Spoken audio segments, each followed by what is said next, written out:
way. They lead Detroit 4-1. They'll go back to Toronto for the next 2 games. Detroit looks like it's behind the 8 ball. We're ready for the opening face-off in Edmonton. Let's go live to the Northlands Coliseum. Here's Rick Peckham and John Davidson. Thank you, Tom. You're looking at Eldon Pokey Reddick, the 22-year-old rookie, member of the rookie tandem of goaltenders for the Winnipeg Jets. He gets his first Stanley Cup playoff start tonight. He was a .500 goaltender in the regular season. He played pretty well, John, against the Edmonton Oilers during the season. He won 3 games during the regular season, and Grant Fuhr, who did not get much work, in fact, only 7 shots on goal over the last 2 periods, starts once again for Edmonton. It's interesting, Mullen not starting on the left side with Howard Chuck. They're going with a youngster by the name of Duncan, so that's a big change for the Winnipeg Jets. Ian Duncan, a rookie out of Bowling Green State University, starts, and right off the bat, Dan Maloney goes for a line change. As the officials tonight, referee Dennis Burrell, the linesmen are Gord Brossiker and John D'Amico. Randy Carlisle with a pass for Ray Neufeld, and Lowell will chase it down. Situation here where Winnipeg now have made a quick change, so they have Boschman on the ice against Messier. Gretzky is poised, ready to get on the ice. They do not want this matchup. Edmonton right now are not getting the matchup they want. Jim Nill making his first playoff appearance. His pass is deflected by Wayne Gretzky. Here's Paul Coffey. He's been bothered by right shoulder troubles dating back to Game 1 of the LA series. This is only his 3rd appearance of the playoffs. Peeking it with a first shot on goal. Gilles Hamel with a lead, and it's out of the reach of Thomas Dean. Hamel keeps it in.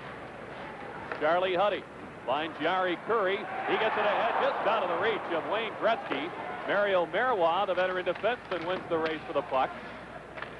Kurri gets it away from Smale. Tikkanen angles it in front. It's deflected by Reddick. Gretzky flips it over to Kurri. He had it batted away by Thomas Dean. Esa Tikkanen with 6 goals in the playoffs. Reddick gets rid of it to Jim Kite. It's Doug Smale out for Gilles Hamel. Kurri gets it back. Jari Kurri with 7 goals in the playoffs. Cranks one, and it's blocked by Big Jim Kite. Gretzky's line on the ice. They have been on the ice through 2 line changes that the Winnipeg Jets have been involved with. Gretzky's ice time is down in the playoffs as Edmonton have gone with 4 lines. We've got penalties upcoming. No score. We've played 1:46 here at Edmonton.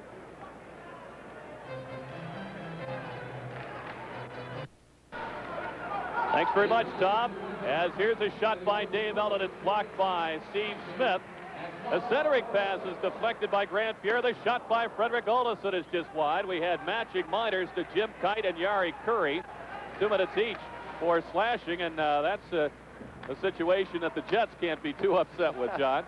Kite had knocked down Wayne Gretzky behind the net during that shift, and that upset, I think, some of the Edmonton Oilers. Gretzky likes to set up behind the net, and you can tell Winnipeg are completely prepared for it. There's been a better pace here in the opening minutes than there was in Game 1. Not much physical play in the first game, only 18 minutes in penalties. As Craig McTavish makes the play, Kevin McClellan is tied up. And McClellan has it once again with McTavish aligned in front. The pass to Hunter, and it's tapped off the side of the goal. McClellan to Hunter, and he couldn't pull the trigger. Paul McLean back with Howard Chuck, and the rookie Duncan joins him. Howard Chuck is tied up by Craig Muni. McLean digs it free, can't center as he's hammered to the ice by McClellan. That's 2 real good body checks by McClellan during this shift. First of all, he knocked Waters right off the puck in the Winnipeg zone, and there you saw him knock down an Oiler beside Grant Fuhr. McClellan likes to set the pace early with some body checks. The crowd loves him here at the Northlands Coliseum as he gets a round of applause as he finishes his shift. Right now, let's check in with Tom. All right, Rick, at Joe Louis Arena in Detroit. Here go the Toronto Maple Leafs on the power play. Russ Courtnall closing in. He'll pick out the far post, and look at the accuracy. Ding, right in off the post on the power play. Toronto 4, Detroit 1. Let's go back to Edmonton. We're looking at Kite and Kurri still in the penalty box. We have no score in this game, 16:40 remaining in the opening period. Both teams now with their 4 lines on the ice. Now, Glenn Sather has gone with 4 lines throughout the playoffs. Wayne Gretzky's ice time has dropped from approximately 24, 25 minutes a game to about 16 minutes per game, and they plan to have a fresh Wayne Gretzky right throughout the playoffs. Charlie Huddy is bumped in there. And they freeze the puck for a whistle. John, normally through the season, Glenn Sather doesn't concern himself with who's matching against him, but in this series, he is concerned in getting the right lines on in certain situations. Does that surprise you? Well, yes, it does in a sense because, well, first of all, he's not playing Calgary. He has a lot of respect for teams in this division now. Now, Krushelnyski, you're looking at there, he's a man that is very good defensively on face-offs, and he's centering their fourth line. With the emergence of McTavish over the last 2 years, Krushelnyski has been moved to the fourth line. Dan Maloney, he doesn't usually play four lines. He is here early in the first period.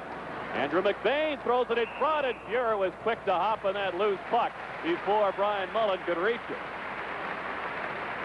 Grant Fuhrer has been a little shaky throughout the playoffs. He's had injury problems. He hurt his back badly earlier. Here you'll see the play as they go to the net as much as possible against Edmonton, looking for any type of a rebound. Mullen was there, but Grant Fuhrer held on. Grant Fuhrer has had bad shoulders and a bad back. He's taken that shoulder brace off, not wearing the brace on his shoulder at all. It's the first time in 2 years. McBain can't make his way to the net. Krushelnyski bangs it out of the zone, and it lands in and out of the Winnipeg bench. You see that? They did not have Krushelnyski on the faceoff that time. Messier is on the ice. Krushelnyski will take the faceoff on the right side. The left side is what the Oilers worry about, so Messier is there as much as possible. We look at young Dave Ellett, a native of Cleveland. His father, Bob, was a professional hockey player for a number of years and played at one time for the Cleveland Barons of the American League. You know, interesting, his dad played 16 years in the minors, never played in the majors. His son has never played in the minors, nothing but the majors. His son is a fine hockey player. Howard Chuck controls Carlisle to drive, and he just sends it wide of Fuhrer. Howard Chuck keeps it in, and it bounces right to McSorley. Jim Nill, and the puck deflected away with 16:03 remaining in the opening period and no score. Glenn Sather makes a line change. McTavish on the ice in place of Messier. It was Howard Chuck who was on the ice now, who beat Messier that last faceoff. You can never talk about faceoffs too much. Winnipeg had that last scoring chance simply because Howard Chuck won it in that offensive zone. There, Edmonton get the puck out of the zone easily, and McTavish goes to the bench for a line change. Here's Howard Chuck, who enjoyed a 100-point season this year for the Jets. Carlisle fires. It's deflected by Howard Chuck, and Fuhrer got a piece of that as they try to center, and Ray Ruutalainen blocked it. Ray Neufeld curls in front, and the pass was blocked by Ruutalainen. Howard Chuck centered, and it's deflected away once again by Ruutalainen. Krushelnyski and Nill work that corner. Krushelnyski is held up by Neufeld. Nill is hooked by Ruutalainen. McSorley's in there to give a jolt to Nill. And we've got a penalty upcoming away from the puck. Steve Smith got tangled up with Howard Chuck. And he tackled him in the slot area. And Winnipeg with some great forechecking here, controlling the boards, getting to the loose pucks. Will have the first power play. Neufeld, a big, strong player. They love it when he can play along the board. Steve Smith in the lineup. He gets called for cross-checking. And Winnipeg with the first power play. Now, Winnipeg only had one power play in the entire first game of this series, and John Ferguson was not happy with that because Edmonton had 5 power plays. He said, well, it's 2-2 going into overtime. What happens if we got the 5 power plays instead? Well, they only got one chance. And in the playoffs, the Jets have shown improvement in this area. They're 8 for 31, whereas in the regular season, they had the 19th best power play in the league, only 17.3% efficiency. Their percentage has gone up to 25.8. Everything in front. Now, Mullen and McLean, the wingers for Howard Chuck, change sides on the power play so they can get the one-motion shot on Grant Fuhrer if they get the chance. Now, always remember, when Edmonton's killing a penalty, they have always led the league in shorthanded goals. This year they totaled 27, and here's Messier with a pass. It's stolen by Mario Marois. Marois and Carlisle back up the unit of Mullen, Howard Chuck, and McLean. Lowe bangs it off the glass and out of the zone. Dave Hunter's on with Wayne Gretzky to kill the penalty now in front of Muni and Lowe. Here's the pass for Merwa, the 10-year veteran. He finds Howard-Chuck. He takes the shot, and it's deflected by Kevin Lowe up into the crowd. Budweiser keeps the action going so you can enjoy the game. So sit back and open up a cold one. This Bud's for you. All right. You know, when you're on the power play against the Oilers, you have to remember, if you lose possession to the penalty-killing unit that the Oilers have on the ice, you can't saunter back to your own zone. You have to hustle. And a lot of teams on the power play, once they lose possession, they just get back to their zone in a lackadaisical fashion and wait for the puck. It was Howard-Chuck that took that last shot that was deflected up high into the stands. Maloney now sends out Neufeld, Broshman, and Steen. Here's Dave Ellett, who has 6 assists in the playoffs, a fine offensive defenseman, but Wayne Gretzky comes back with Curry 2-on-2, shorthanded. 1:07 to go on the Smith penalty for cross-checking. There's no score in this game. We've played 5.5 minutes.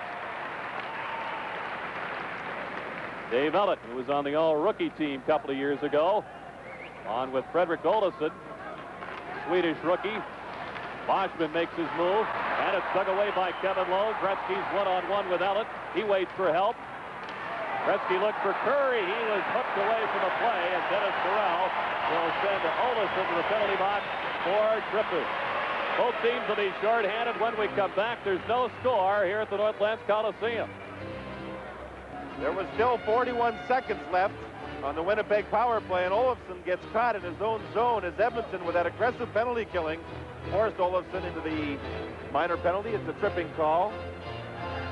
Now things open up a little bit at 4-on-4 here, John. Something the rest of the league outside of Edmonton doesn't like to see too much. Yeah, you know why? Because Messier and Anderson on the ice, who play the game perhaps faster than anybody else in the National Hockey League, love the open ice, and let's see if they can operate now. Messier, who had 2 assists in game 1. Howard-Chuck digs the puck away from Glenn Anderson. Jim Kite, the 6'5", 210-pound defenseman, hands it to Thomas Steen. He's pretty good in open ice himself. Huddy dumps him. Gets it over to Coffey. Messier's pass is stolen by Howard-Chuck. Steen, what time did he score? Thomas Steen on the one-timer, an even-strength goal to make it 1-0 Winnipeg. Steen, who was injured in game 1, was doubtful for this game.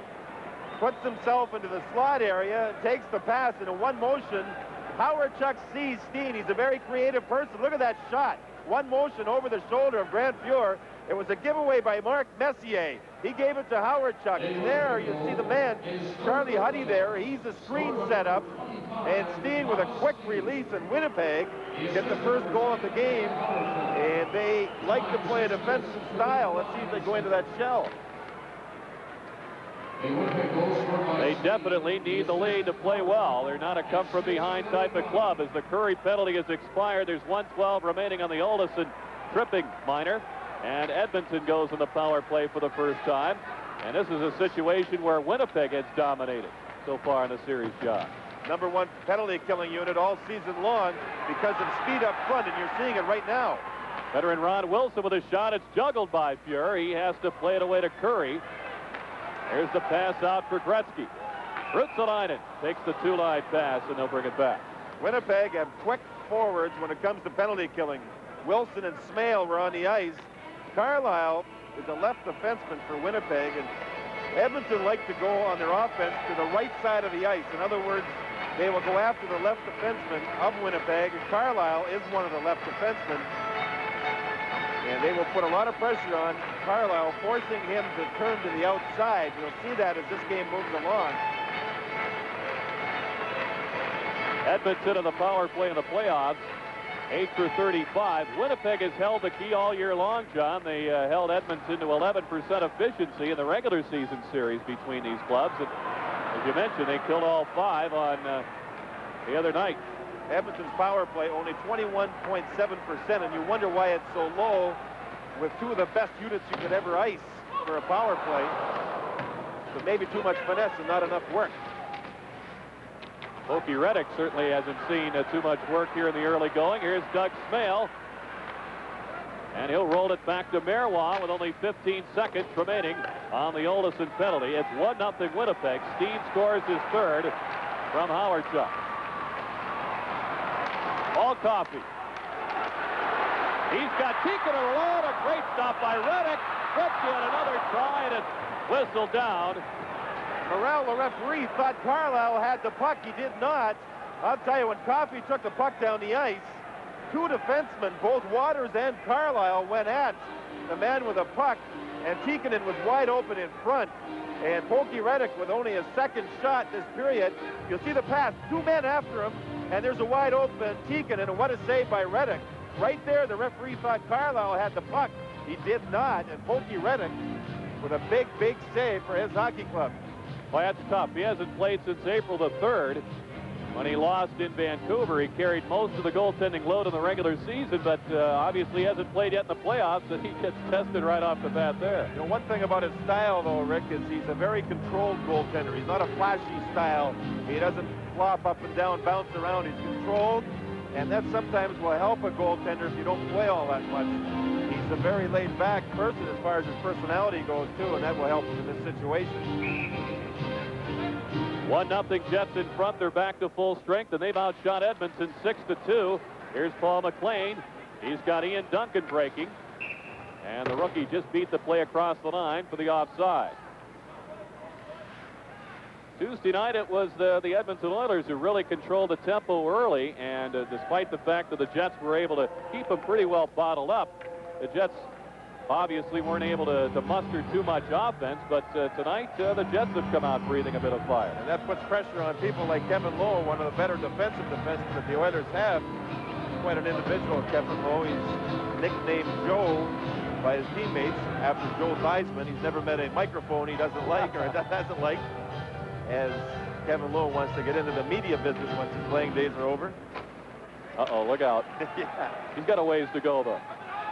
Ruotsalainen dumps it in, and Tim Waters is back. McTavish right on him. He flies over him head over heels. McTavish, without a helmet, is all right. Ruotsalainen with a shot that's wide. Howard Chuck looks to head man to nil, and Smith just got a piece of it. Reijo Ruotsalainen. He'll ice it. Carlisle will easily win the race.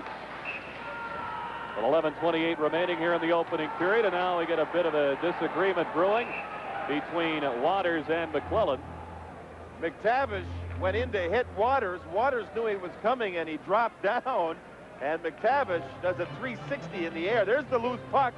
Down goes Waters, and watch McTavish. Wow, right over top. No injury out of that play.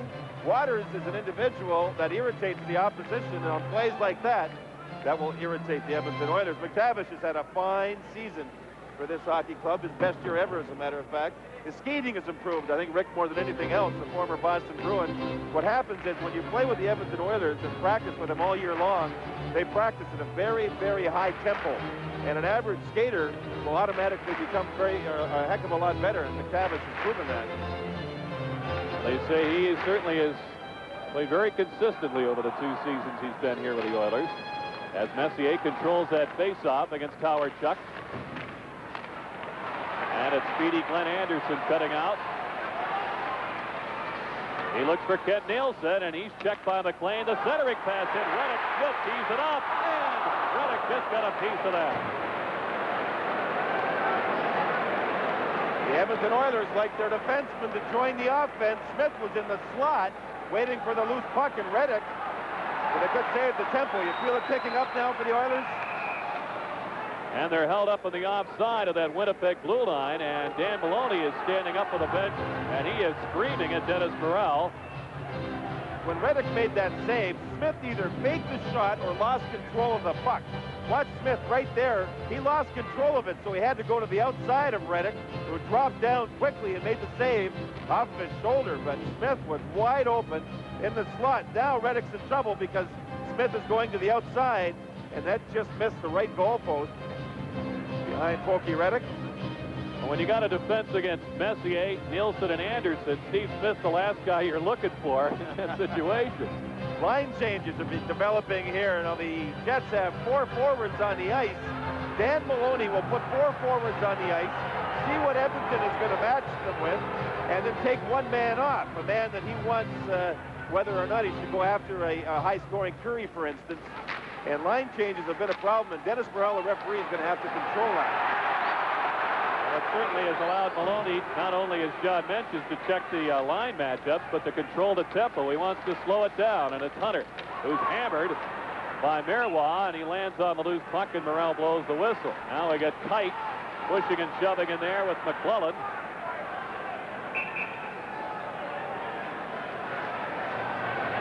And they're kept apart by the veteran duo of D'Amico and Brossiker. Neufeld and McTavish are starting to stir things up a little bit. You're absolutely right about the delay tactics of the Oilers in putting the extra man on the ice and then taking him off the ice slowly. Dan Maloney creates a time factor of about 8 or 10 seconds extra per line change, and that much extra time bothers the Oilers, and they can't keep that constant flow going.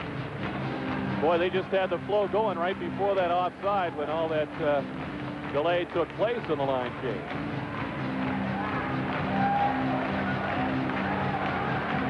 Boschman remains out there with Neufeld and Nill, a pretty physical lineup, and Lensather counters with Krushelnyski, McSorley, and LeMay. Game one, it seemed, John, that was more or less a situation of Edmonton saying, hey, thanks, Jets, you beat the Flames, you're all right. And the Jets were just happy to be there. There were no hostilities to speak of, but looks like we could. Much more feisty here. Look at Boschman cheat on the faceoff. He was facing the boards to his left, turned 90 degrees. The Jets get it out of there. Huddy sends it over to Krushelnyski. And the Jets in the midst of a change. Here's Marty McSorley, and he's belted by Duncan. McSorley answers back. Oilers keep the play in the zone. Now Howard Chuck pokes to the center. The Jets make a quick change there, so they end up with Howard Chuck on the ice, their number one line against Krushelnyski, the Oilers' fourth line. Now they're going to try and see if they can get some offense going before Edmonton can make a change. What a chess match we have going here in the first 10 minutes of our game at the Northlands Coliseum. Poppy with a shot saved by Reddick.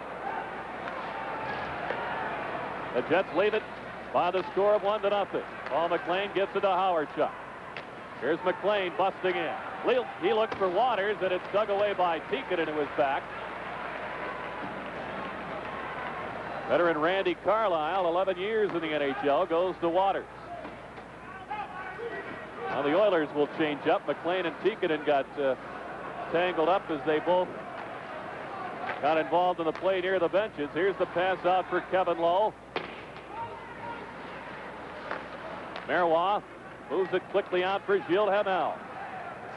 Hamel with 2 goals in the playoffs, and both have won games. Gretzky maneuvers out. He's trying to beat Marois. Steen is back as well, and Gretzky holds up, takes the shot, and it's wide. Tikkanen was planted right in front of Reddick to screen him. Steen backhands it out for Hamel. He's on the wave with Smale. Hamel lets it go, and it deflects off Buny. Gretzky picks it up, and he gives it to Curry. Hamel reaches it as Smale had Gretzky pretty well in tow. The crowd here at the Northlands Coliseum certainly doesn't like to see Gretzky under check at any time, and they're wailing a bit about that as here's the pass ahead for Steen. Ruotsalainen knocks it down for Gretzky. Jari Kurri steps in. He takes the drive. It's off Reddick's glove and comes down to Olofsson. Out ahead for Hamel.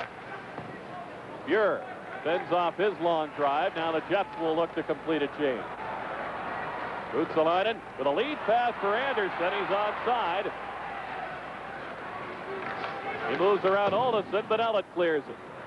You see, Winnipeg have not given up a 2-on-1. They have not given up a 3-on-2, and they did not give either of those up in game one. They are playing tight defensively. And they're protecting a 1-0 lead with just under 8 minutes to go in the first. Bud Thunder. It's revved up and coming at you.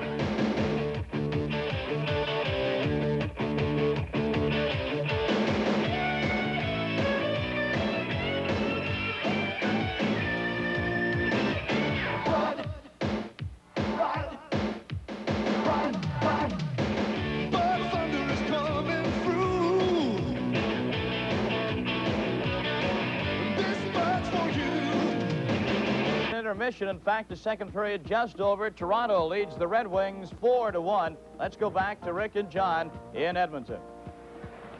Tom, here it remains 1-0 Winnipeg as Neufeld throws it in. Thomas Steen has the game's only goal. He scored from Howard Chuck at 6:35. Neufeld takes it free, gets it back, shoots, a save by Fuhr. It rolls down the back of the net to Coffey. Kent Nielsen with a lead out. Poked in by Waters for Neufeld. He can't get it snapped off. Now finally does. And Glenn Anderson picks it up. He's dropped on the check by Boschman. Will have a penalty upcoming to the Winnipeg Jets as they control. And Waters finally does. And the Edmonton Oilers will go with a power play for the second time. Now back in that Edmonton zone, Boschman had a few words with Charlie Huddy on his way to the penalty box, taking the roundabout route. Boschman, who plays a very intense style, has his stick up very, very high on Glenn Anderson. You'll watch him chop away at the shoulder, and Anderson went down on the play. Boschman's in the penalty box. Boschman does the milk commercial in Winnipeg, the boy next door, yet when he gets on the ice, he's a very intense and at times to be vicious with the stick, and you saw it on that play. Boschman, a former Edmonton Oiler, picks up the 2-minute minor. And he's still yelling at Huddy for the penalty box. So Edmonton will get a chance for their second power play. And they have their big guns on the ice, including Kent Nielsen on the point for Glenn Sather and his Edmonton Oilers. 7:14 remaining here in the opening period. The Jets lead it by the score of 1-0. Now what they're saying here is they want the face-off closer to Pokey Reddick's end of the ice. As Winnipeg take their time once again changing their lines, the face-off is just above the face-off dot. That's where Waters was when he touched that puck. And they blew the whistle to give Winnipeg that penalty. Gretzky wanted the face-off deep. Now, Kent Nielsen plays a point on the power play. They have him and Coffey. They're both offensive-minded players. That could present a problem for the Edmonton Oilers as far as giving up short-handed goals. Paul Coffey trailed by Ron Wilson. Wilson and Smale open up in front of Marois and Kite, as here's a steal by Wilson. Wilson is successful in bottling up the Oilers here in the first 20 seconds, and now Smale takes over. He's held by Coffey, and he forces Coffey to take a penalty that will even things up when Edmonton controls. And they do. 6:46 remaining in the opening period, and the Jets lead it 1-0. Stanley, we open doors all across America. Doors that open wide and welcome you inside. That open up to your special day. Doors that get you on your way. Stanley doors for London nights that bring you in when it's warm and dry. Stanley doors for the quality of your life. Stanley helps you do things right. Coffey's in the box for holding, and John, you called that. The Jets never gave Edmonton any chance to get set up on that power play. Coffey's a right defenseman. He's over on the left side. That's Kent Nielsen's side, and they force Coffey into grabbing Smale's stick, and the power play's nullified. And again, we have that 4-on-4 situation. Messier cuts and shoots, save by Reddick. Anderson, who seems to the net as well as anybody in the league, couldn't do much for the rebound. And here's Howard Chuck to backhand it out. Winnipeg scored in this situation earlier in the period. Messier with a pass to Smith, and he brought it back in offside. Saw that last shot by Messier. They are a wrist shot hockey team, the Edmonton Oilers, and Messier can do it in stride as you look at Steve Smith. And we were trying to check out the anniversary date of the day that he scored into his own net, but we were about a week early. It was in the 7th game against the Calgary Flames. Steve Smith has developed some good habits. He's a fine player. He's big and he's strong. He has good skills, but they want him to play a little tougher than he has been. He hasn't played much in the playoffs, mostly filling in for Coffey when he was out, as Lowe drives it in. Reddick deflects it away, and Curry quickly gets it to Gretzky. There's nobody in front of the puck is taken away. by Marois. 46 seconds to go with a Boschman call. Winnipeg will take over with a brief power play unless we get any further penalties. Hamel goes at it with Lowe, and Gretzky circles back. Here's Craig Muty. He's held up and stripped, and the Jets will have Thomas Steen going to the penalty box. Now we get Marois and Muty swinging at each other. And there will be a penalty to Winnipeg. Steen will get the penalty. He threw it in the neutral zone. It'll be a 4-on-3 skater advantage for Edmonton when we come back. Gary Curry gives it to Reijo Ruotsalainen, swings it around Carlisle. Gretzky's open, shooting, and it's off the glove of Reddick.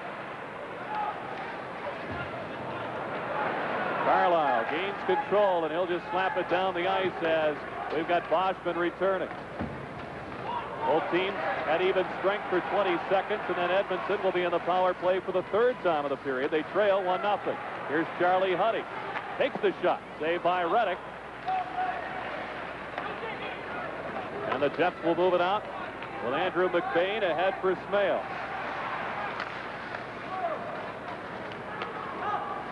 Night over for the veteran Marois, who's played extremely well in a couple of years here in Winnipeg since his deal from Quebec, and Marois keeps it in.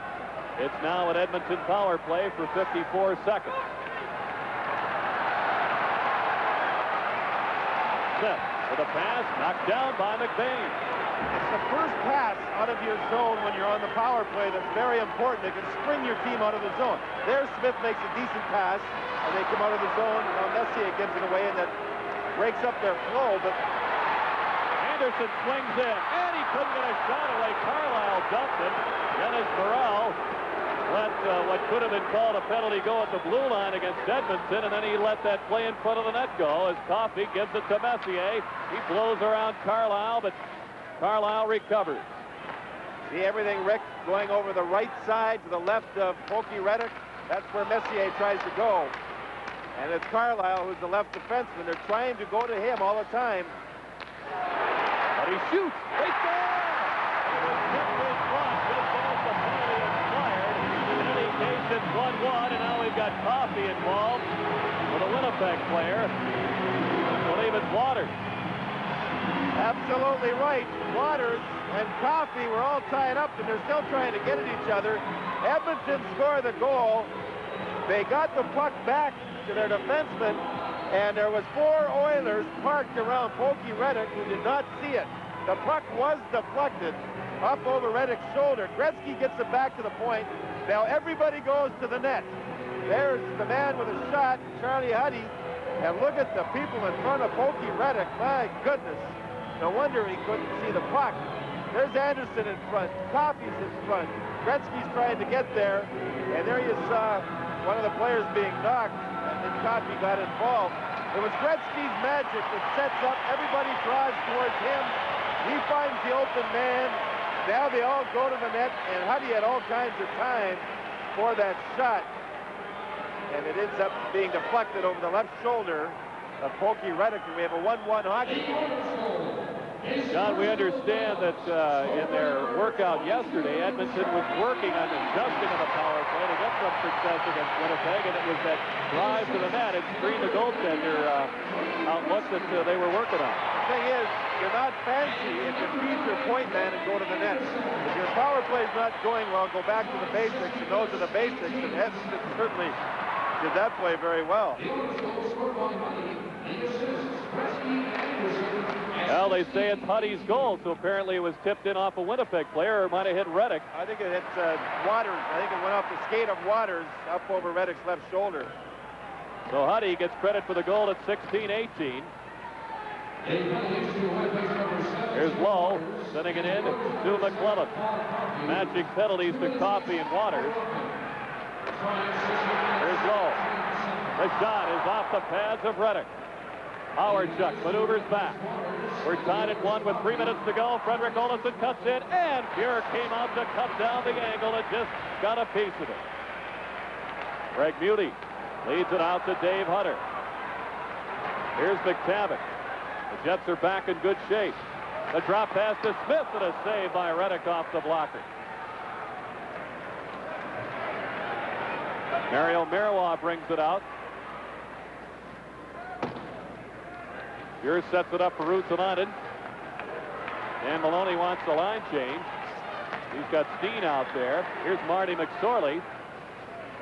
Krushelnyski gets there ahead of Marois. Krushelnyski with a shot, saved by Reddick off his glove. Usually season, by far the most improved player with the Winnipeg Jets. Now, the Jets there wanted Morrell to give an instigator penalty out to McSorley for starting that battle.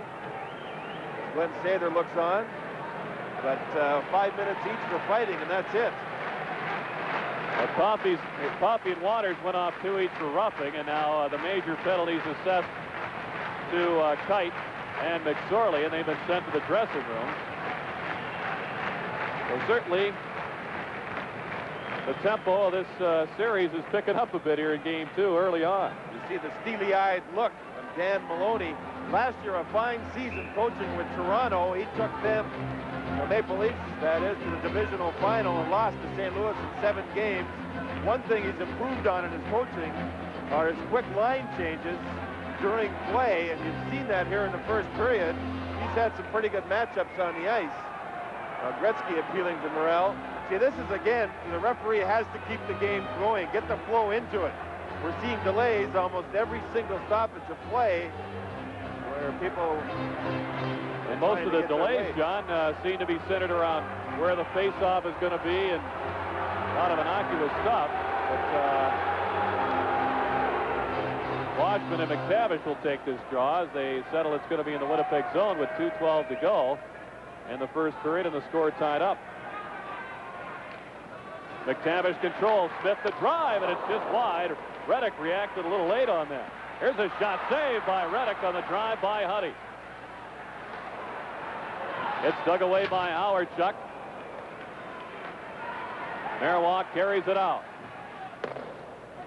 Huddy hurries back for it. He quickly deflects it to McClellan, who's hammered by Neufeld. McTavish is held up. Huddy cuts in. He's taken down by Boston. No call. McTavish levels Carlisle with a hit. McClellan throws himself at Jim Nell. Here's McClellan. Center. Smith takes it. Shoots. Saved by Reddick. Hunter on the rebound. They score. Dave Hunter makes it 2-1 Edmonton.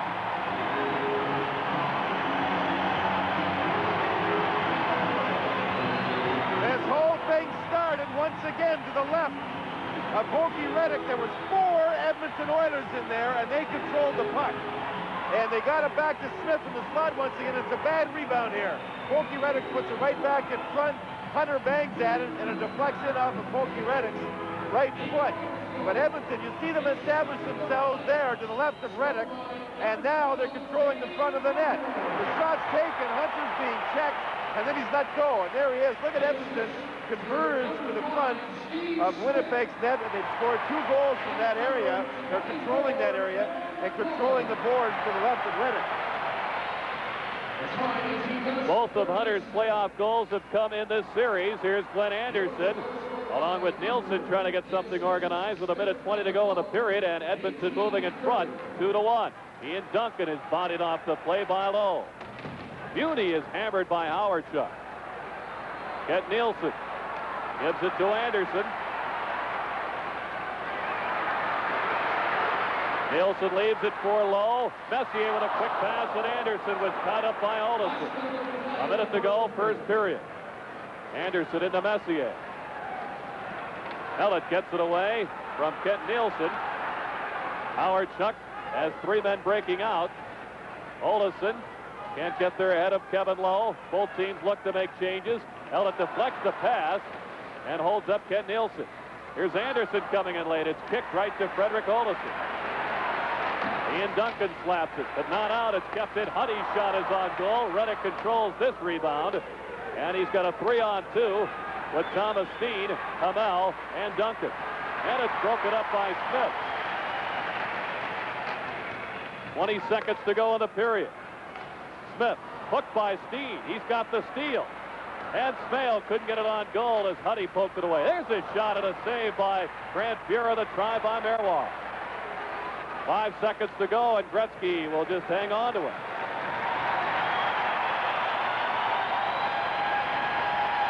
Well, John, the way things started as the period comes to an end here, the way things started tonight, Winnipeg came out. They had the 6-2 advantage in shots. They carried the play. They took advantage of a steal. But the Edmonton Oilers came to life. They came to life with some hitting by people like McClellan, by McSorley, McTavish, and Hunter. They really worked the boards well. Winnipeg are having trouble to the left of their goaltender, where all of Edmonton's offense is starting from. At the intermission, Edmonton leads the Winnipeg Jets 2-1 here in Game 2 of the Smythe Division Final.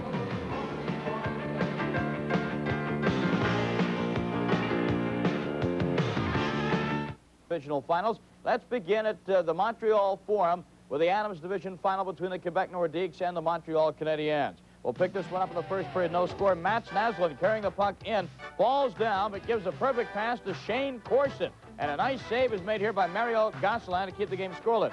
Still no score. Second period. John Ogrodnik breaks in on Brian Hayward, playing in place of Patrick Roy, and Hayward with a great kick save. It's still 0-0. Still no score. Larry Robinson shoots from the slot. Gosselin makes the save for the Nordiques. Claude Lemieux thinks he's put in the rebound, but the replay shows clearly that Gosselin got a pad on it and then got the glove down just in time before the puck crossed the red line. Now, Paul Gillis behind the net for Quebec in the third period. Beautiful centering pass. There's Gillis. Backhand pass to Michel Goulet unmarked, and Goulet scores, make it 1-0. 17 seconds later, Risto Siltanen shot from the point is a save, but the rebound comes out to Basil McRae of all people. He makes it 2-0. Then Ryan Walters. The Canadiens open up the Jets a little bit on the power play. Let's go from the slot, and it's Walter with the goal, beating Mario Gosselin low to the left side there, but the Quebec Nordiques play good defense down the stretch. They won the game 2-1. They lead the series 2-0, and they go home for game number 3 tomorrow night at Le Colisée. Now in the Patrick Division Finals, big game last night between the Flyers and the Islanders at the Spectrum. The Flyers came in leading this series 1-0. The Islanders came in fresh, though. They finally had a day to rest up from that 4-overtime marathon that they played last Saturday night in Washington. And the Islanders, of course, well, they even up the series, and let's see how they did it. Islanders put on the pressure. Shot by Pat LaFontaine. Saved by Ron Hextall. Harry Hanpa picks up the loose puck. Hextall just sees it in time. Keeps it from going over the line. Philadelphia on the other end.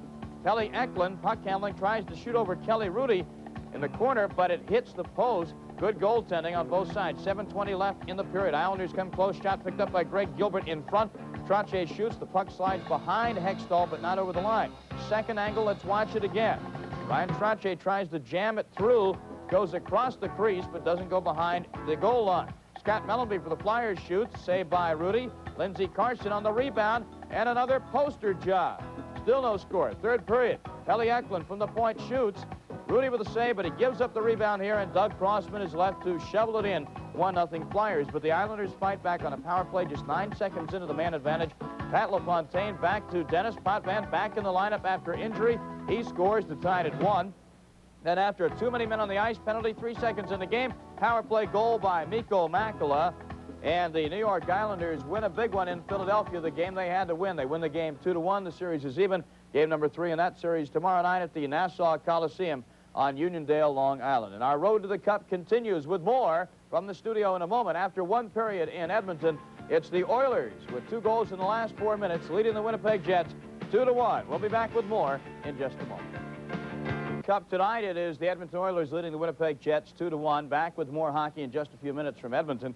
You know, the National Hockey League welcomed back an old friend today. Herb Brooks, who coached the New York Rangers for a 4-year span earlier in the decade, has returned to the professional ranks after a couple of years away with St. Cloud State in Minnesota. Brooks was named the new head coach of the Minnesota North Stars today in Minneapolis. Brooks had many chances to return to the NHL before now. We asked him why now and why Minnesota. It just seemed to be the right thing to do now. Before I was, for whatever reason, maybe I just had to get away and charge my batteries, reflect, regroup my thoughts and energies, but it wasn't nobody's fault, and I probably wasn't the easiest person to deal with a couple of years ago, but at this point, everything felt comfortable and it felt right for me, and I accepted the opportunity when it was presented to me the other day. Herb Brooks referred a moment ago not being easy to get along with. He was referring to his tenure in New York. In New York, Brooks is reported to have sometimes had stormy relationships with New York Ranger management, but he says he'll feel much more comfortable playing for his old friend general manager Lou Nanne? Well, Lou and I go way back, many years. And as I said at the outset, I feel very comfortable, working for Lou. And I feel very comfortable with Glenn Sonmore, the assistant general manager and chief scout, and the trainer, a good friend of mine, and Murray Oliver and J.P. Parisi. The whole family there, I've known them for a long time. And there is a good comfort zone, but there's obviously expectations that we have and needs of one another that we can play off of one another. So I've known Lou for so long that maybe I probably know when to talk and when not to talk and when to stand up and when to walk. So I don't look at that as a problem at all. Herb Brooks, welcome back to the National Hockey League, the new coach of the Minnesota North Stars. Of course, he was a hero in the college ranks and the Olympic ranks as well. We'll see what he does with the North Stars of the NHL. The road to the Cup continues in a moment. It's 2-1, Edmonton after 1.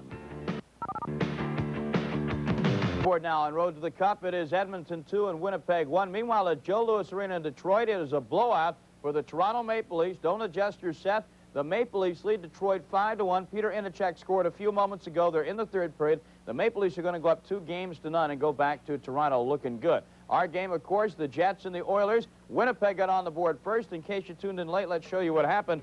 A giveaway by Mark Messier here. Dale Howardchuk says thank you very much and passes over to Thomas Steen. And Steen beats Grant Fuhr. It is 1-0 Winnipeg. Now Edmonton with the equalizer. Gretzky out to Charlie Huddy. Look at the mass of people in front of Pokey Reddick.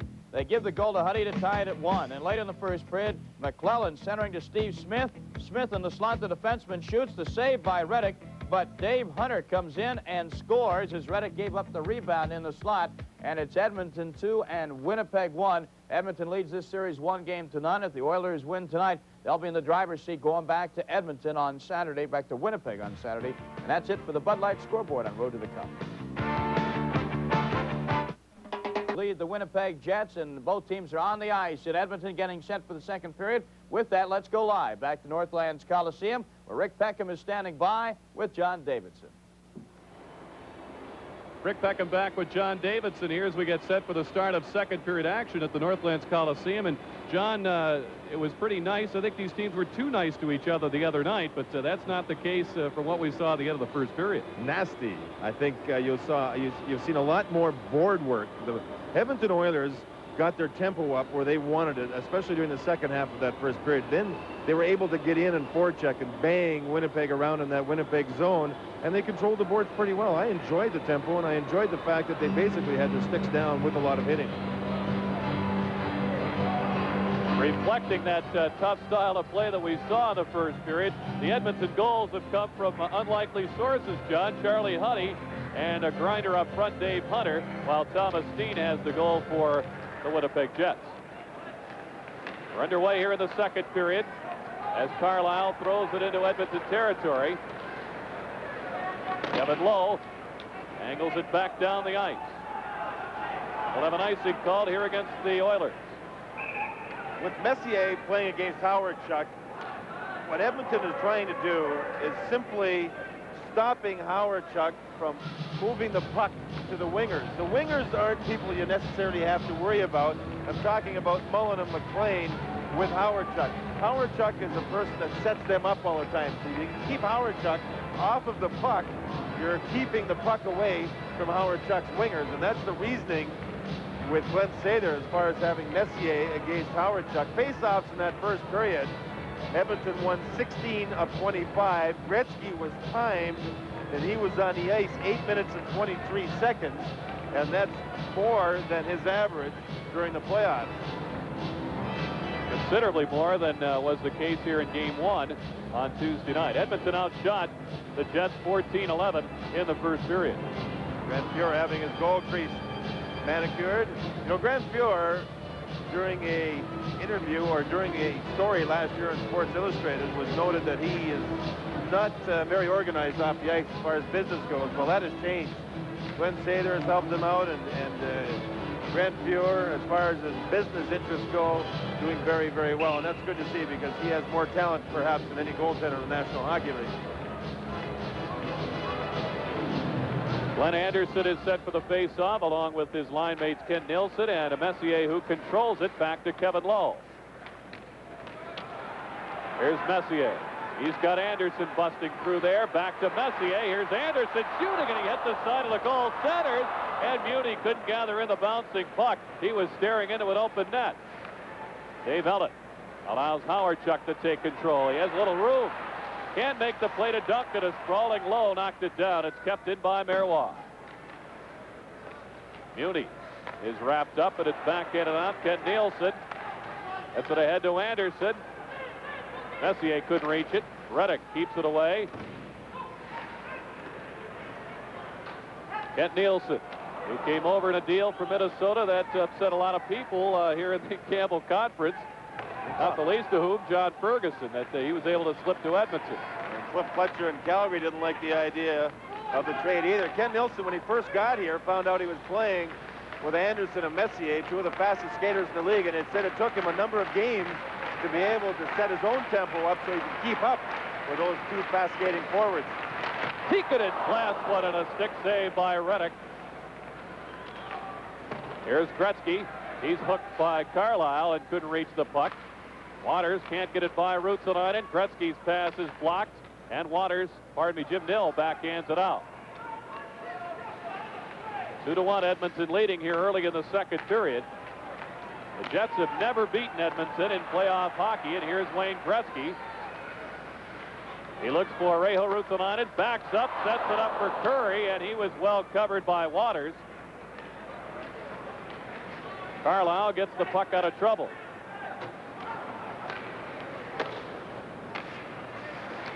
Jari Curry had his pass knocked down by Doug Smale. And Curry lifts it into the Winnipeg bench. 17:45 remaining in the second period, and Edmonton leads it 2-1. This car has been the world's best-selling car 4 years running. To us, it's also one of the world's best values. Because for about the same price as the leading Japanese imports, you can get this car with air. Red Wings are being blown out at home. This is Russ Courtnall. He'll take the shot on a 2-on-none. The rebound to Steve Thomas, who scores. Toronto 6, Detroit 1, less than 10 minutes to go in the game. Maple Leafs blowing out the Red Wings. Let's get back to Edmonton. Edmonton is controlling things on its home ice here. Here's Smale trying to get set up. He looks for Thomas Dean, who was rocked on a check in game 1 by Kevin McClellan and missed the rest of the game with a shoulder problem. He's back in action tonight. Coffey. But Olesen going back. He's challenged by Hunter. Hamel helps out for Winnipeg. He slips it out to Doug Smale. 2-on-2 with Steen. Smale lets it go. It's blocked by Huddy. And the Oilers turn the play around quickly, but 3 Jets are back. Hunter lets it go, and a save by Reddick. Gilles Hamel has Brian Mullen busting in there. He's checked by Messier. For the strength of Mark Messier, you saw a good illustration of that. Here's Mullen with a drop pass, and it's broken up by Nilsson. And Nilsson with some nifty stick handling, but he couldn't set up a line mate. And Marois leads it back out of the zone for McBain. Rink-wide pass. Muni got a piece of it. Here's Brian Mullen. McBain gets it back to Mullen. Nobody's in front. Fuhr blocks the pass. Howard-Chuck is trying to shake free from Messier.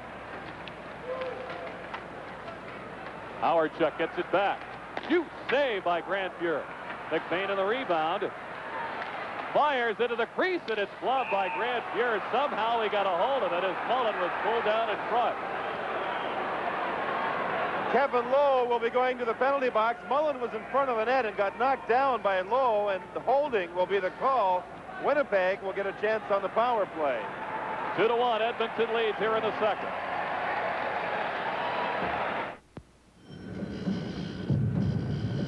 Work. Nobody. Kevin Lowe is in the penalty box for holding at 3:54. Here's the play. Mullen tried to establish position.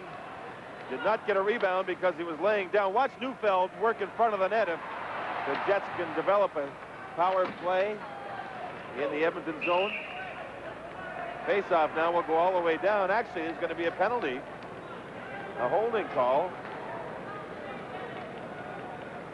to Winnipeg. That's what Morello was looking. He was looking over at the penalty box, signaling holding, but it was a play where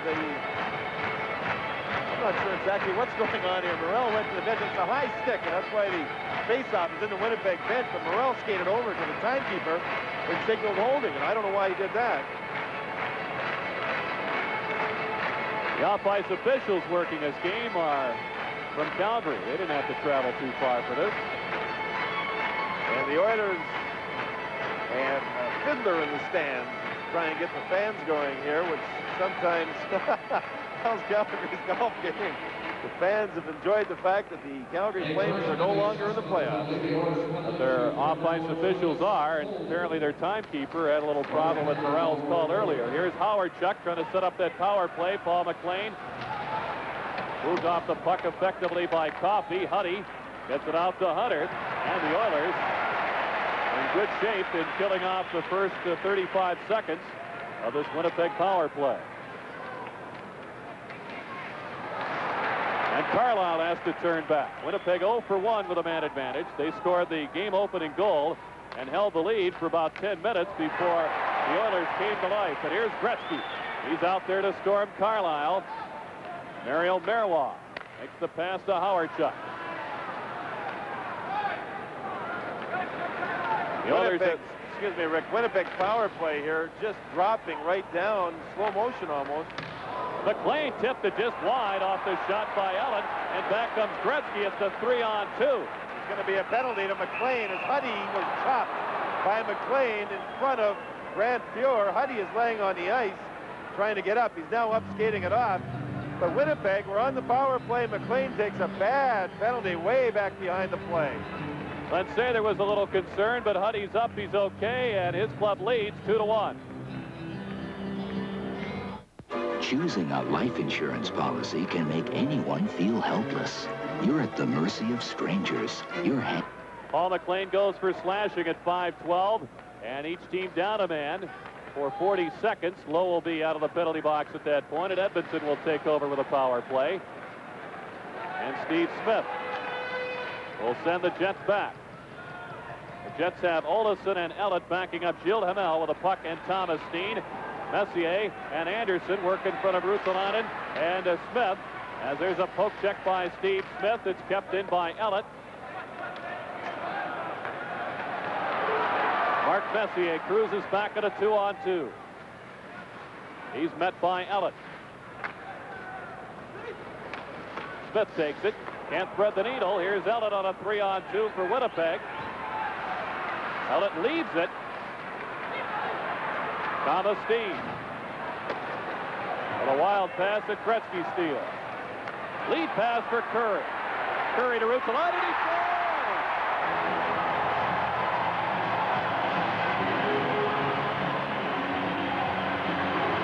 What a play for the Edmonton Oilers. It's a power play goal. Paul McLean was in the penalty box. He had taken a reaction penalty. Ruotsalainen is going to face Jari Kurri and wait for the pass and then shoot it one motion. There you see the play. Reddick with no chance. It was a big pass, a long pass to Kurri. Kurri waits. And there's Ruotsalainen turning, facing the pass, and he one motion to hit home. And there's a defenseman who was up in the offensive zone waiting for the puck to score the goal. And Edmonton take a bad penalty by McLean and turn it into a power play goal. Ruotsalainen from Jari Kurri and Wayne Gretzky. Gretzky with his second point of the evening. The goal at 6:09, and as John mentioned, it is a power play goal. And you know, Rick, we mentioned the first pass out of the zone is so important, and that was Gretzky hitting Jari Kurri with that long pass. That caught Winnipeg flat-footed, and Ruotsalainen joined the play, and Dan Maloney very, very upset with Dennis Morrell. Winnipeg were on the power play when McLean took that penalty. It's now 3-1. The Oilers out in front. Charlie Huddy, who has one of the goals, gives it to Gretzky, and Coffey was blindsided by Marois, but Marois didn't catch a real good piece of him. Jari Kurri's back, drops it for Gretzky. Across to Coffey. He'll take the shot, and it's blocked by Mario Marois. The Jets come out with Doug Smale. Leaves it for Hamel. He's run off the puck by Tikkanen. Huddy looks for help. And he finds Esa Tikkanen out for Kurri. Kurri turns back. He'll just backhand it in. The Oilers want to complete a change, and Mario Marois is hounded by Gretzky. And Gretzky eventually catches up to him. Gretzky on the steal. He's got Muni cutting in. He was stopped by Howard. The crowd is upset at the lack of a call there. Lowe drives it back into Winnipeg ice. Glenn Anderson. Here's Lowe with a shot, and it's deflected by Kite. Nielsen to Anderson. He can't find Messier. The pass was blocked. And Marois shovels it out. Pays for that with a stiff hit from Glenn Anderson. Kevin Lowe back to Kent Nielsen. Here's Anderson on the weave, and the drop pass is intercepted by the rookie Ian Duncan. It's backhanded in by Muni. We're 8 minutes into the second period. Edmonton has added to its lead. It's 3-1 Oilers. Smith shovels it ahead, and Waters knocks it down. He looks for Duncan. Howard Chuck was breaking the other way, and the pass is taken by Kevin McClellan. It's deflected ahead to McTavish. He's in a race with Waters. McLean joins the battle along with McClellan. McClellan bothered by Boschman. McTavish makes the play to McClellan. He was all alone, but the pass was a high one, and McClellan couldn't knock it down. Here's Hunter trying to center. It's blocked by Waters. McClellan jams it in behind, and it's chased down by Randy Carlyle. Carlyle tries to make a move on Ruotsalainen. He plays the man, and Hunter takes care of the puck. Have to be very impressed with the defensive play of the Edmonton Oilers, and one reason is because they have possession of the puck about 80% of the time here in the second period. Winnipeg has hardly had it. 11:09 to go in the second, and Edmonton leads at 3-1. Have you driven a Ford? Now you can get low 3.9% financing or $400 cash back on America's award winner, Ford Taurus. And get 3.9 financing or $600 cash back on Ford Escort and Ford Tempo. Combine the cash back with option package discounts, and you can save $1,558 on Tempo, $1,294 on Escort, and $950 on Taurus. Great values at your Ford dealer now.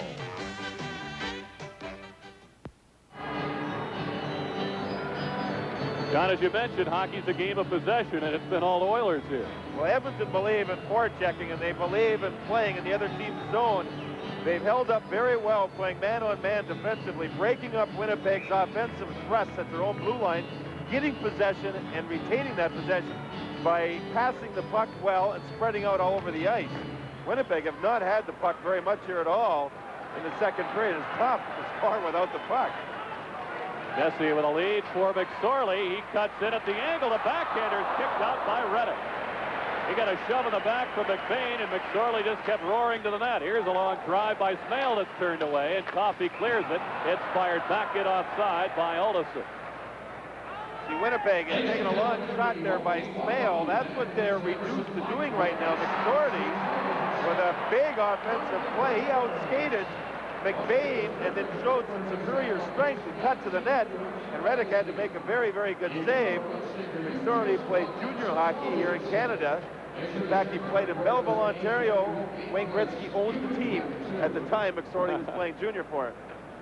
Budweiser keeps the action going, so you can enjoy the game. So sit back and enjoy this one. Edmonton leads 3-1. This Bud's for you.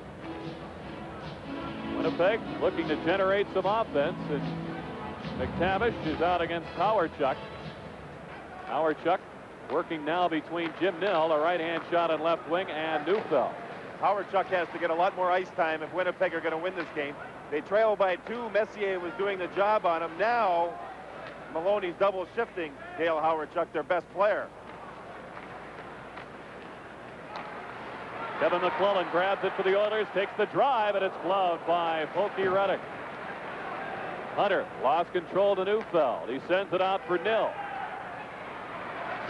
Jim Nill brought the puck in offside, and we got the whistle from veteran linesman John D'Amico, who's worked more Stanley Cup games than any other official in the history of Stanley Cup play.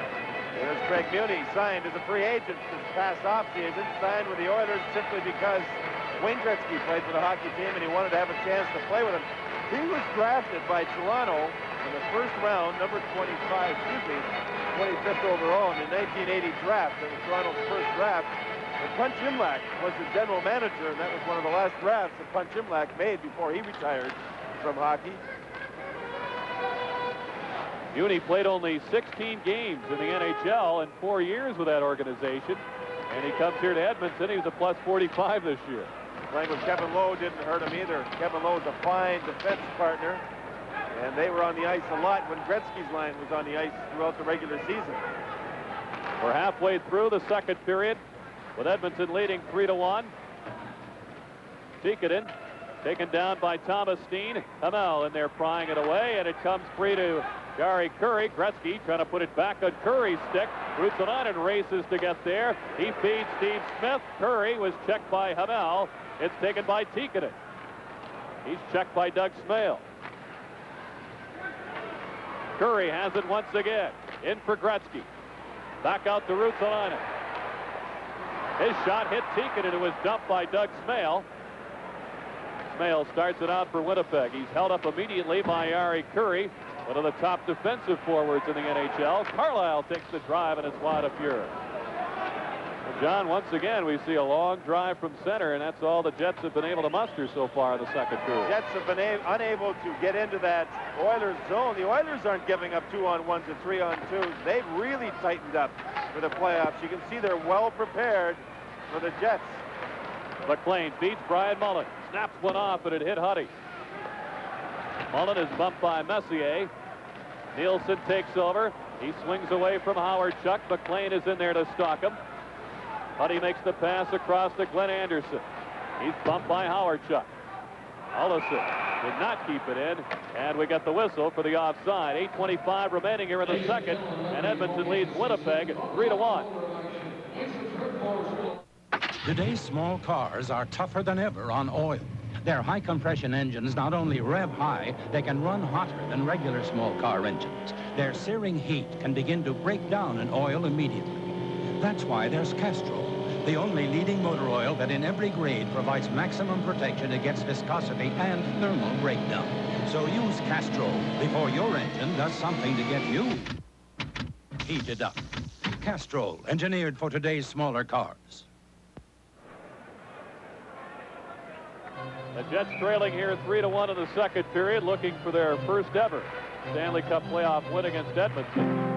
They've been swept in 3 previous series, and they're facing the possibility of going home in this best-of-7, down 2-0 unless they can get things turned around offensively here at the Northlands Coliseum. Well, they've continued quick line changes. They just put Howard Chuck back on the ice against Edmonton's fourth line. Here's McSorley. He's bumped. Krushelnyski is held off by Reddick. And a save once again by Reddick. And we've got a cross-checking call upcoming to the Winnipeg Jets. And that fourth line went down and did the job for Glenn Sather's Oilers. Very close to scoring, and they drew a penalty. Marois will be called for cross-checking. The Oilers that parked themselves in front. Big body checks right here. Bang. You see the Edmonton Oilers control the boards with their bigger players. McSorley goes to the front of the net. Now Krushelnyski's there, and he gets cross-checked, bang, from behind by Marois, and Morel made the call. The big players for Edmonton getting deep in the Winnipeg zone, working the boards, drawing penalties, getting scoring chances. The Oilers are clicking right now.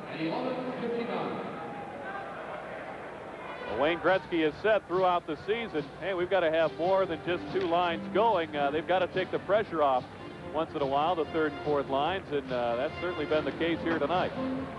Well, they're the bigger, stronger players down in the lower half of the lineup for the Oilers. Not quite as many skills as the Gretzkys and Andersons, so they use their strengths, and they use their size as much as possible, and it's tough to beat the bigger players along the boards when they're there working. So Edmonton on the power play now. Tikkanen and Kurri have switched sides for their power play. Switched wings, that is. Randy Carlisle backhands it to Waters. It's a veteran defense tandem working with Wilson and Boschman up front on the penalty-killing unit for the Jets, the best in the league through the regular season. And they've done an outstanding job in this series. Edmonton is 1 for 9.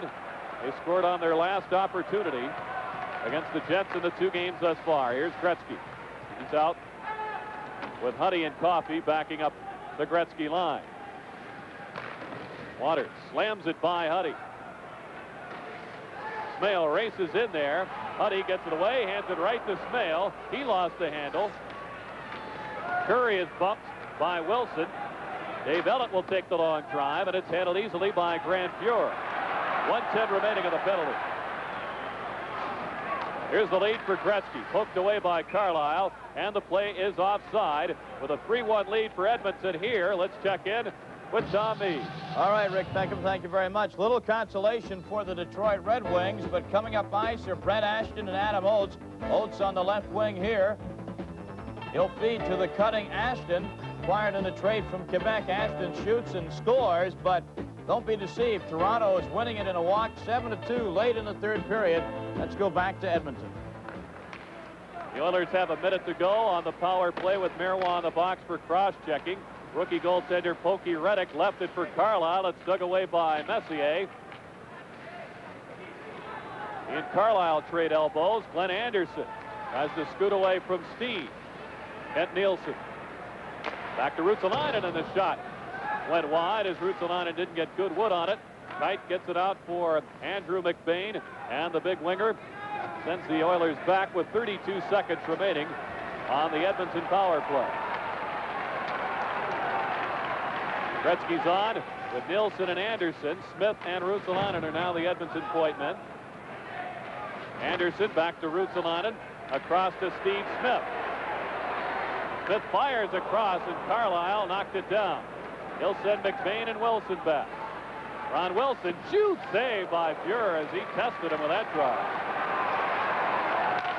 Ruotsalainen with a penalty expiring to Marois. Gretzky makes the pass to Lowe, and he did not have it in the zone. He brought it back in offside. Jets are back to full strength, but they trailed here in the 2nd period, 3-1. Oh, yeah? Yeah. Let's step outside. Okay, now we agree that my Toyota's priced about the same as your Ford Ranger, right? Right. And we both have AM/FM cassettes, 5-speed sticks, and power brakes, right? Right. So what else does your Ranger have for about the same money? Okay. My Ranger also has power steering, power windows, and door locks. Really? Cast aluminum wheels, fuel-injected engine, interval wipers, and halogen headlights. All that extra on Ranger for about the same money as my Toyota? Yep. Still friends? Well, still brothers. Get 3.9% financing or $500 cash back on Ford Ranger.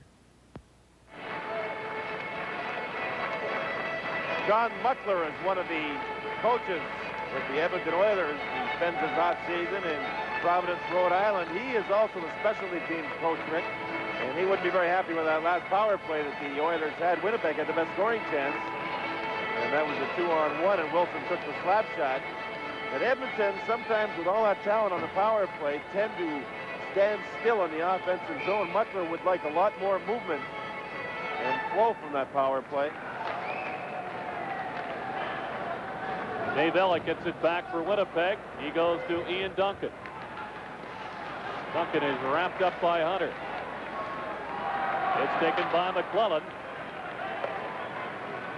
5:40 remaining here in the 2nd period. Winnipeg scored first on the goal by Steen off the steal by Howardchuk, but Edmonton has dominated since then.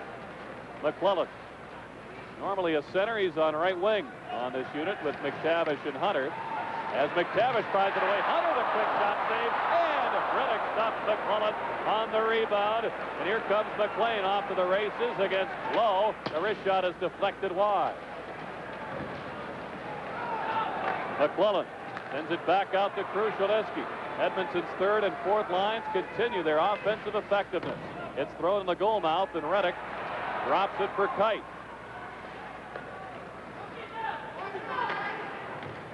Howardchuk with a long pass over 2 lines to Paul McLean.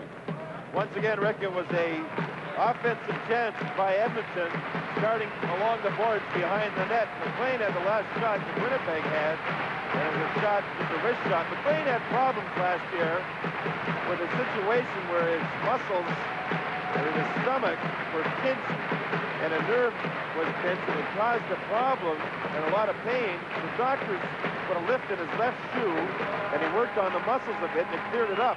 And he's had a much better season as far as scoring goes. the muscles were very sore in the stomach area, and it pinched a nerve, and he couldn't play with the pain. Went to Los Angeles, saw some doctors. He straightened out the problems for Paul McLean. His year has been much better. There was a rash of abdominal injuries there. As it started with Al Secord, Lanny McDonald was hurt, then McLean, Sylvain Turgeon, and Hartford. The only thing was common was that they were all hurt in mysterious manner in the abdominal muscles, but they all got the injuries in different manners. Here's the second score. LeMay converts on Krushelnyski's centering pass, and Edmonton now leads it 4-1.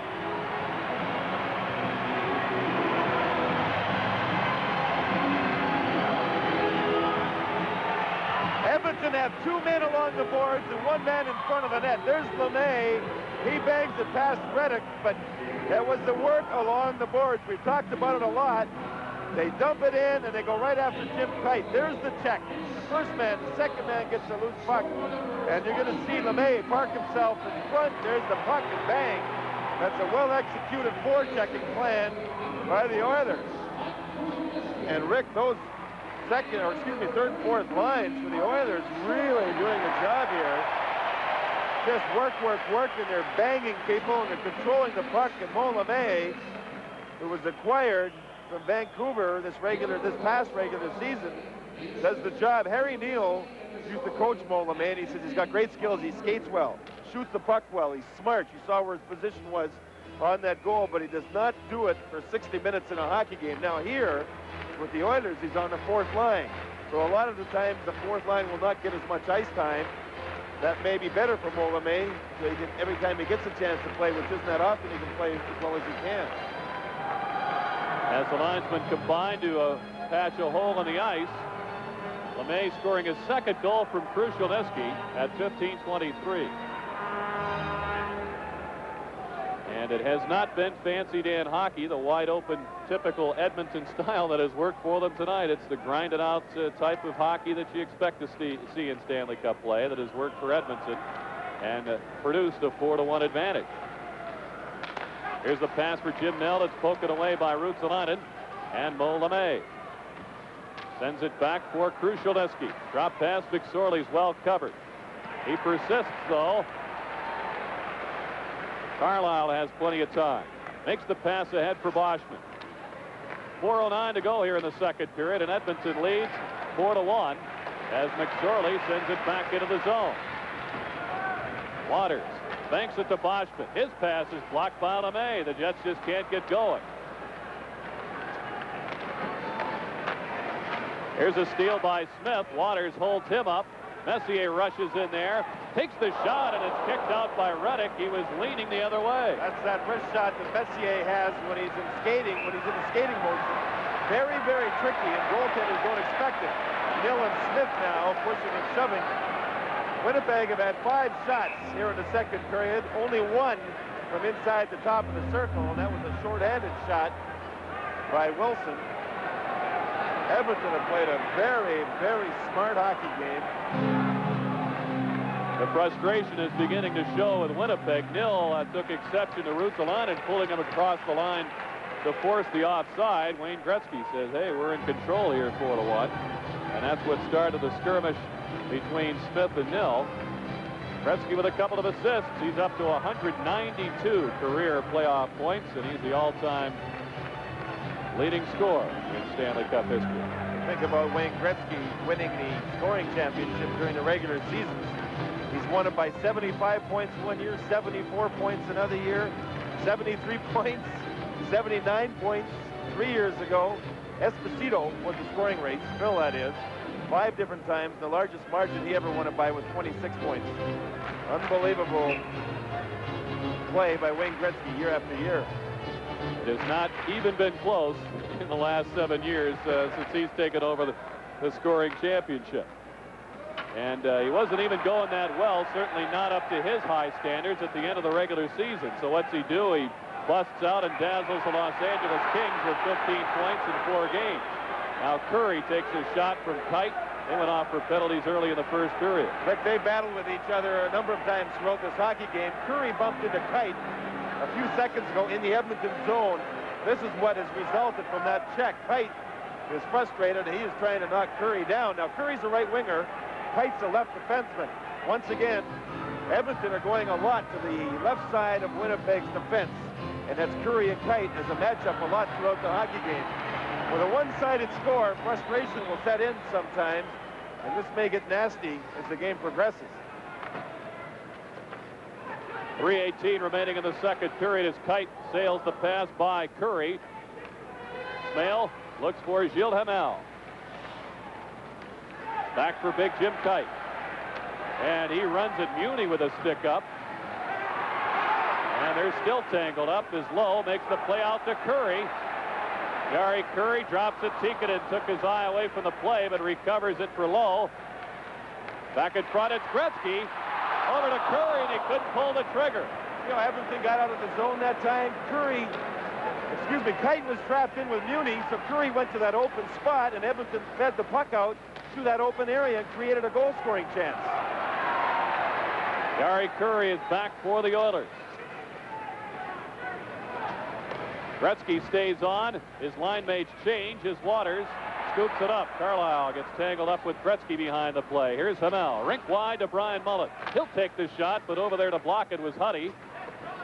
Coffey chases down the loose puck. Can't get it by Waters. His drive is into the pads of Fuhr. McTavish. On the weave, it's Coffey busting in. McLean on him. The backhander is stopped by Pokey Reddick. McTavish beats the point. It's Huddy, the shot. Knocked down as it hit McClellan square in the back. Huddy once again with a pass that he was able to recover it as Howard-Check blocked it. Coffey will just send it right back down into Winnipeg territory. Icing the call against the Edmonton Oilers. I have not seen the Edmonton Oilers play a better defensive period of hockey in a long, long time. They are playing it in the Winnipeg zone. They are getting to the loose pucks. They are banging people off the puck. You know, with their third and fourth lines playing as much as they are in this series, the team has an overall better feeling about itself. In other words, the third and fourth liners don't feel like excess baggage. They feel like they're a major part of it, and it is certainly showing. Those people are playing very, very well. Winnipeg just can't get any offense at all. They're all long shots. Edmonton, of course, had the week off after the LA series prior to the start of this one Tuesday night. The Oilers didn't really look that sharp offensively, but they've had it working in all cylinders tonight. Boschman and Messier on that draw. Boschman is tossed out of there with 1:44 remaining here in the second period. And Gord Brasiker, the native of Baltimore, tries to get everybody backed up in the rim of the circle. Ruotsalainen can't get it out tight with a shot that's wide. Boschman looks for Neufeld, and he just jams it wide over the shoulder of Smith. Kent Nielsen goes rink wide. Messier busts in alone. Messier on the backhand. Saved by Pokey Reddick as he snatched that one out of the air. Winnipeg had an offensive chance, and it resulted because they won the faceoff in the Edmonton zone. They finally got some offense, and then once Edmonton got out of the zone, that's the pass over to Messier from Kent Nielsen. Now Messier's going to wait. Show patience. Wait.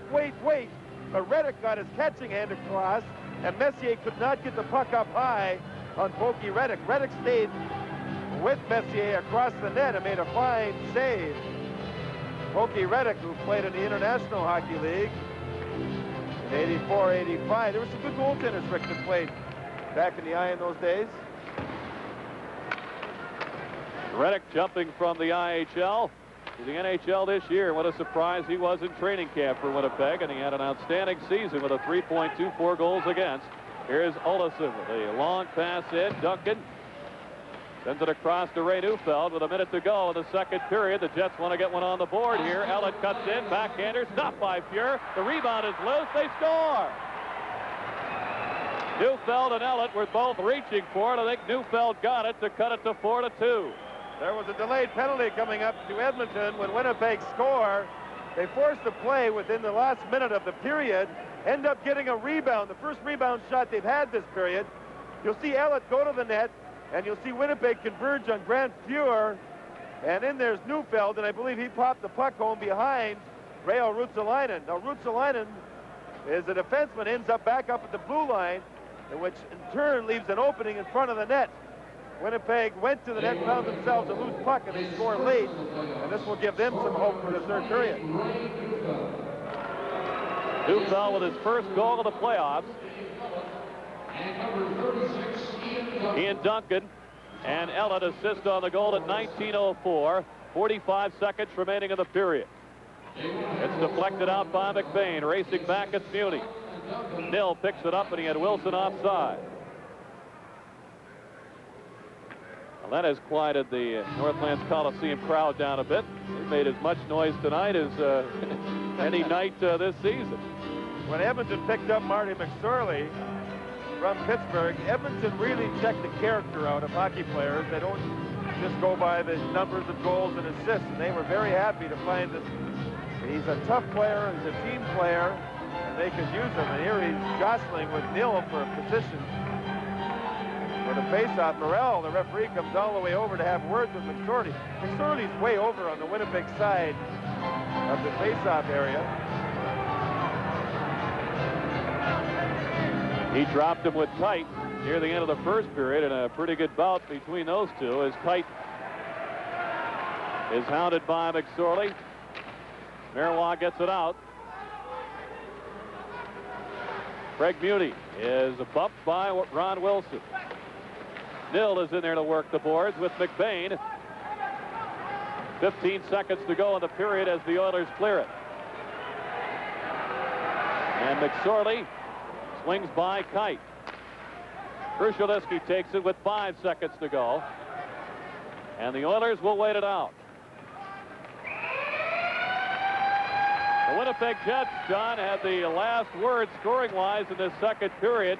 Finally, they get one past Grant Fuhr, and it's got to give them a lift going into the third. It should. You know, there's a saying when you play Edmonton, neutralize the best and try and beat the rest. Well, it's the rest that have really hurt Winnipeg. And Neufeld scored, or excuse me, LeMay scored, Hunter scored, Huddy scored.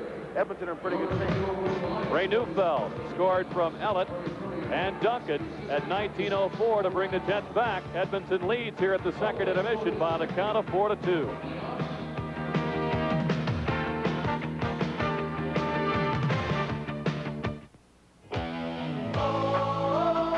Look, here he comes. There's a super party animal. His name is Spuds McKenzie. Spuds McKenzie. A real hot night and a cold Bud Light puts him in a party frenzy. He's Spuds McKenzie, Bud Light's original party animal. That's Spuds. He is the party. So go, Spuds, go! Another beautiful Monday. Coast, the scent opens your eyes. Coast ladder, and you realize that coast is the way to make you feel alive. Coast, feel alive. Sure beats snow. Feel alive with Coast. You won't believe what's happening inside your muffler. Rust that starts on the inside is eating its way through. The Napa Advantage muffler with Absorbite helps prevent internal rust. The inside of this muffler was not protected with Absorbite. This muffler was. You can see the difference. The Napa Advantage is even covered by a lifetime warranty. Of course, you may never have to use it.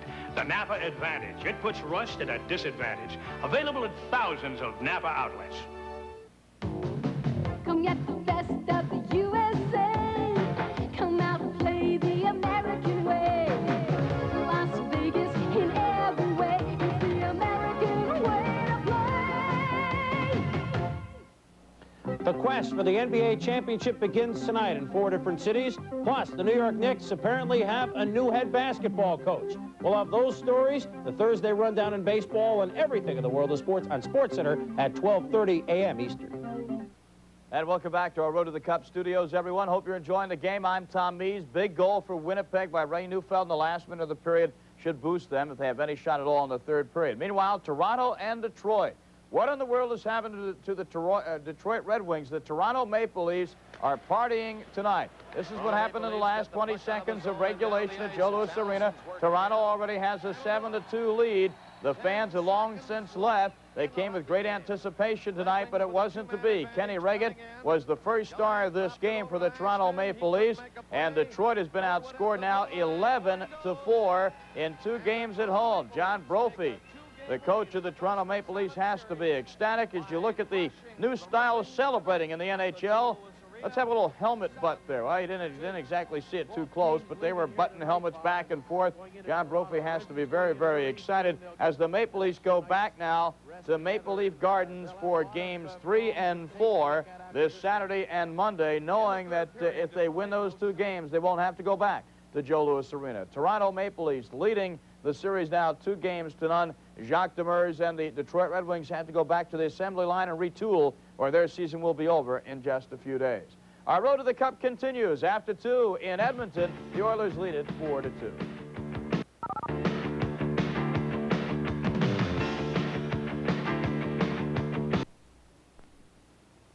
The situation. Inventory overload due to construction. Let's keep it simple. We're tearing up our lot at Burns Pontiac GMC Truck for major reconstruction. We must sell over 110 cars and trucks by Tuesday night to make room for the bulldozers. 87 Grand Am slashed to $99.93. 87 Sunbird Coupes are just $94.98. 87 Firebirds are from just $10,995. Everything in stock is heavily discounted. No reasonable offer refused. Only till Tuesday night. Only at Burns Pontiac GMC Truck Route 70, where Cherry Hill meets Marlton. Taste the Odyssey, and let Odyssey take you to the world's finest tobaccos,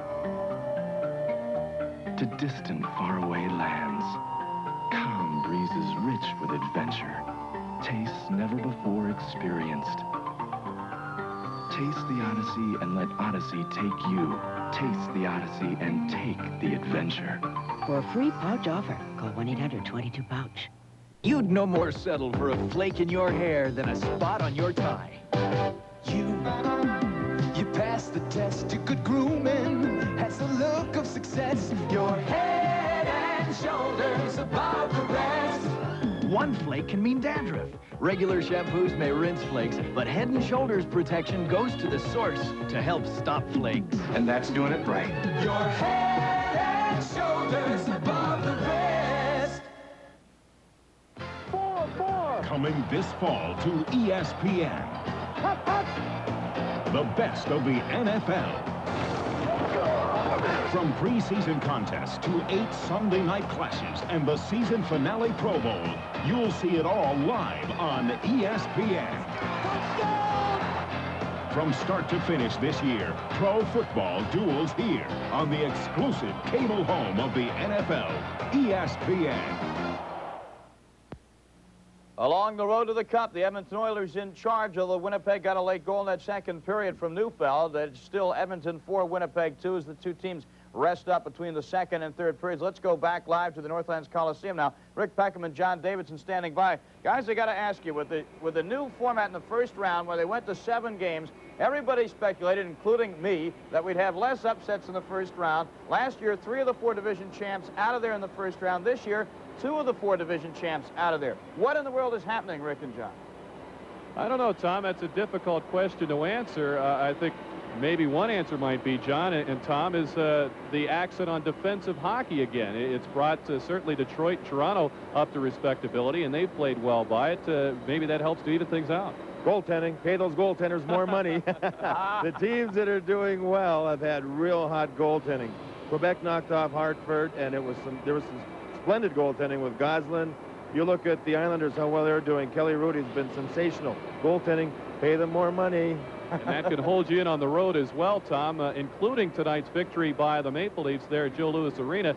The road team has won 27 times, the home team only 24 times in Stanley Cup play so far. I gotta ask you candidly, both of you, with the upsets we've had and the fact that Philadelphia is going to be difficult if they do win the series, is the table now set for Gretzky and the Oilers? They're playing so well now. Is the table set for them, do you think, to cruise on in and win the Cup back? Well, they've got to be encouraged by the play of their third and fourth lines and some of the other people here tonight. You know, it's a situation where you look at a setup. Say they play Toronto in the next round. Toronto have some fast, very fast, and underrated forwards, and that may be a series that will go a lot longer than what people anticipate. I don't write off Winnipeg yet. You know, Winnipeg played very well on home ice. They played well on home ice in the playoffs, and they're going to be tough. This may be a long series yet, but if you look at a long-term situation, Edmonton's pretty much in the driver's seat, and also include Philadelphia's injuries. Philadelphia are trying. They're working their best, but they have injury problems that are very deep. John, about tonight's game now going into the third period, as you mentioned, the Jets are going to be lifted by this goal, but what else can Dan Maloney do to try to get things going?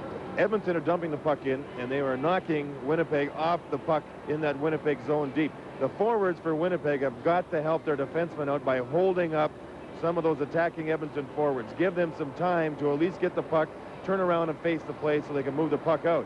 What they're doing is going back and getting the puck, facing the glass, and getting hammered into the glass. The forwards have got to pick up and help out those defensemen. Once they get out of the zone, then try and create something. But they are now coming out of the zone, one or two players at a time.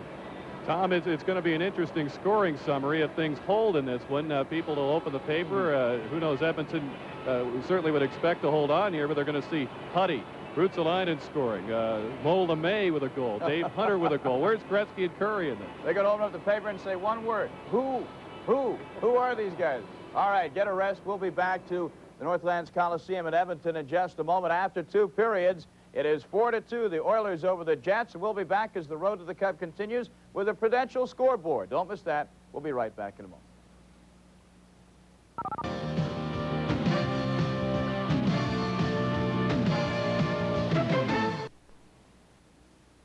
The situation. Inventory overload due to construction. Let's keep it simple. We're tearing up our lots at Burns Honda for major reconstruction. We must sell over 75 quality Hondas by Tuesday night to make room for the bulldozers. So we've got to do more to bring you in now. 87 Honda CRXs are only $79.96. 87 Honda four-door Accords are only $99.88. Every quality Burns Honda in stock is heavily discounted. No reasonable offer refused. Only till Tuesday night, only at Burns Honda, Route 70, where Cherry Hill meets Marlton. Don't miss it. Spring Screening has the best in musical entertainment when Glenn Campbell teams up with Tanya Tucker to sing their greatest country tunes.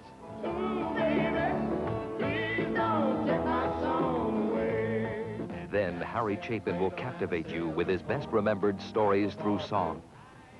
The morning DJ at WOL.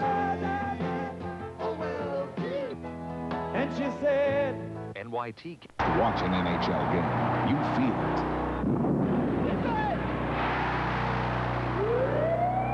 Feel the power, the speed. Feel the strength, the grace.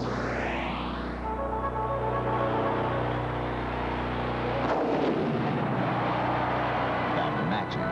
NHL hockey. Feel the thunder. Time now for the Road to the Cup Prudential scoreboard, brought to you by the Prudential, offering a full range of insurance and other financial services. Tonight at Joe Louis Arena in Detroit, the Toronto Maple Leafs walked all over the Detroit Red Wings. Second period, already 3-0. Pass from behind the net to Detroit's Darren Veach, who beats Ken Reggett. That's news. That's one of two goals in the night for Detroit. 3-1, Toronto on the power play. Russ Courtnall, number 9. Look at the time he has on the power play to walk in, pick out the post, and ding it in there. It is 4-1, Toronto. The round is on. 5-1 in the third period. Russ Courtnall on a 2-on-1 with Steve Thomas. Courtnall with the shot. The rebound comes out to Thomas, who makes no mistake. Detroit does salve the wound a little bit at the end. Adam Oates with the puck, the youngster out of RPI, over to Brent Ashton, controls the puck with a skate and beats Ken Reggett. But Reggett was spectacular tonight, all told. He was the #1 star in that game. Toronto goes home with a 2-0 lead over the Detroit Red Wings. Now, our game at the Northlands Coliseum, Winnipeg trailing the Oilers by a score of 4-2 after 2. Let's take a look at some of the highlights now. In the second period, Edmonton came into the period leading 2-1 after the first period of play. And, of course, the Edmonton Oilers have so many guns. And as Rick and John mentioned, it's not just Gretzky and the boys. Here, Jari Kurri with a pass to Reijo Ruotsalainen. And a 2-on-1 makes it 3-1. Now, the Oilers dump the puck into the zone. On the boards, Marty McSorley, some nice board work there. Puck comes loose. And here's a centering pass to Mo LeMay. in front. It is 4-1 Edmonton. Late in the period, though, with 54 seconds left, Dave Ellett towards the net on the backhand. The save, but the rebound is loose in front, and Ray Neufeld pokes it in for the Winnipeg Jets. He scored at 19:04, and after 2 periods, it is Edmonton 4 and Winnipeg 2. And that wraps up the Prudential scoreboard. Tonight, we'll have another edition of the Prudential scoreboard again on Saturday as the road to the Cup continues. It's 4-2 Edmonton after 2. Edmonton's blue line. It hasn't worked. They're going to have to dump it in, and with that speed, go in there and get the puck. Craig Muni starts the third period out of his own zone with a pass to Wayne Gretzky. Here's Kent Nielsen hiding on the right wing. Waters battles Tikkanen. They keep each other away from the puck as Gretzky reaches in there with Boschman. Ray Neufeld sends it out for Carlisle. Jim Nill can't slip the check of Muni. Boschman races in there. Boschman gets the pass. Nill still followed by Muni. Gretzky slips it away from Carlisle. It's a 2-on-1. Curry and Tikkanen. As the Tikkanen shoots it, he just fires it wide. What a play by Wayne Gretzky at the Edmonton blue line as he was being checked by Carlisle. Flipped the puck out, and it was an automatic 2-on-1. Hoffey blazes in there, and his shot is knocked down by Mario Marois. Paul McLean looks for Howard Chuck. He's in traffic. That's been the case most of the evening. Ian Duncan battles with Huddy. It's poked away by McLean. Marois gives it to Kite. Duncan can't gather in the pass. Huddy is back there first. He's got Anderson waiting. He lets it go. Marois keeps it in, and the shot is wide as Huddy ran into the goaltender, and the blast by Kite is wide. Shearer had not gotten set again in his crease. Offside's been called. Winnipeg shots from the blue line. Erratic, missing the net. 2 of the shots on that play missed. Paul Coffey missed a lot of time the last 2 weeks with a bad shoulder. He did play in game 1 of the series. Had to have some oxygen at the end of the game because of his conditioning and the pace of the playoff hockey. Now that shoulder that was bothering him, Rick, he was jammed into the boards in the LA series, and he hurt the shoulder. He had a cortisone shot. It took, he said, a lot of pain to go through with the idea of it, but it's feeling better, and he hopes to get himself back into the top of his game as far as conditioning goes. What was he telling you this morning? He's got to wear extra large shoulder pads, and he said he can't skate that well with his shoulder pads. Shoulder pads are affecting the skating ability of Paul Coffey. Hard to believe. Craig McTavish gets set up. He can't get the backhander on net. It hit the side of the goal, and Reddick grabs that loose puck as Kite moves McTavish away from the net area. Okie Reddick has done his best to keep the puck out of the net. A lot of times in this game, Edmonton have moved out from behind the net, just like McTavish is going to do, and he tries to jam it in, and finally Reddick hangs on to it, but Winnipeg closed McTavish out that time before he could get right in front of the net. Throughout this game, Edmonton have gained that area in front of Pokey Reddick. I talked earlier about Reddick playing in the International Hockey League in 84-85. Some other goaltenders that played in that league. Reddick was in Fort Wayne along with Alain Chevrier, playing goaltender with New Jersey. He was in Fort Wayne also. Ron Hextall played that year in Kalamazoo. Mark Demure, who belongs to Calgary, was in Salt Lake City.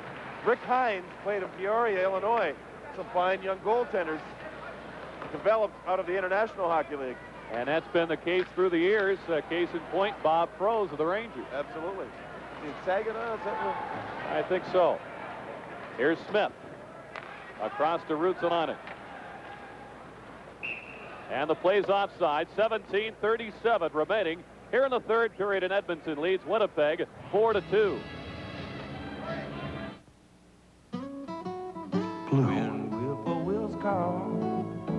Labatt's blue. Evening is night. Blue heaven. I hurry to my Smooth. Clean. Crisp. Labatt's blue. turn to the right. Imported beer from Canada. We'll lead you to my Labatt's blue. Yeah. heaven.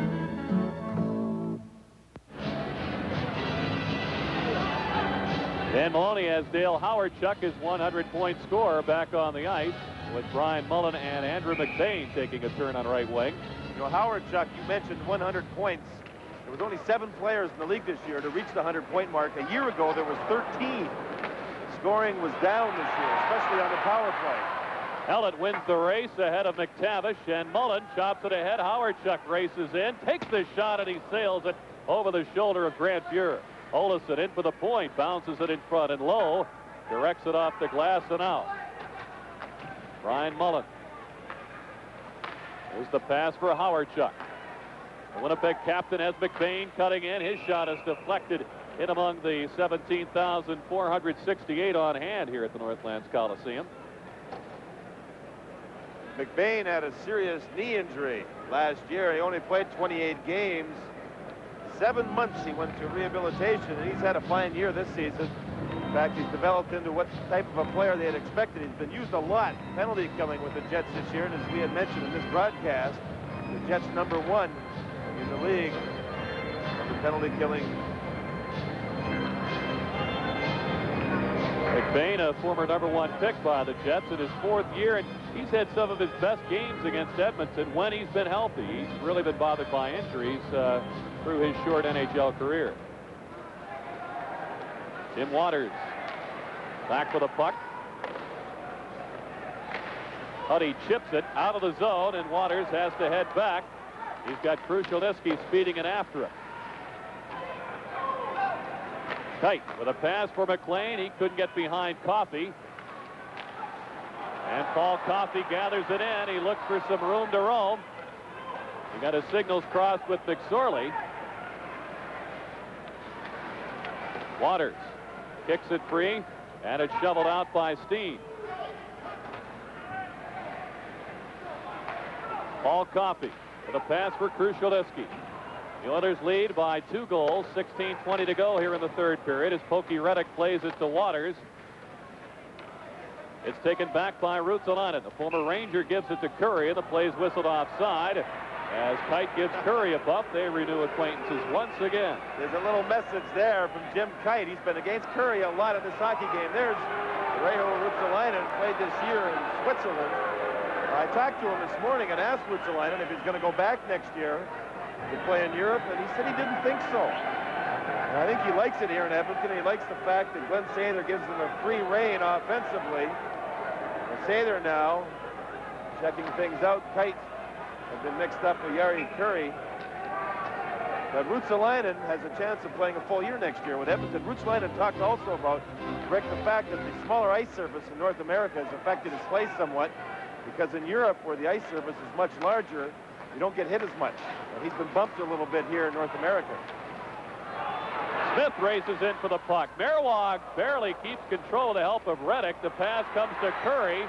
He had trouble grabbing it. And Laurie Boschman gets it back.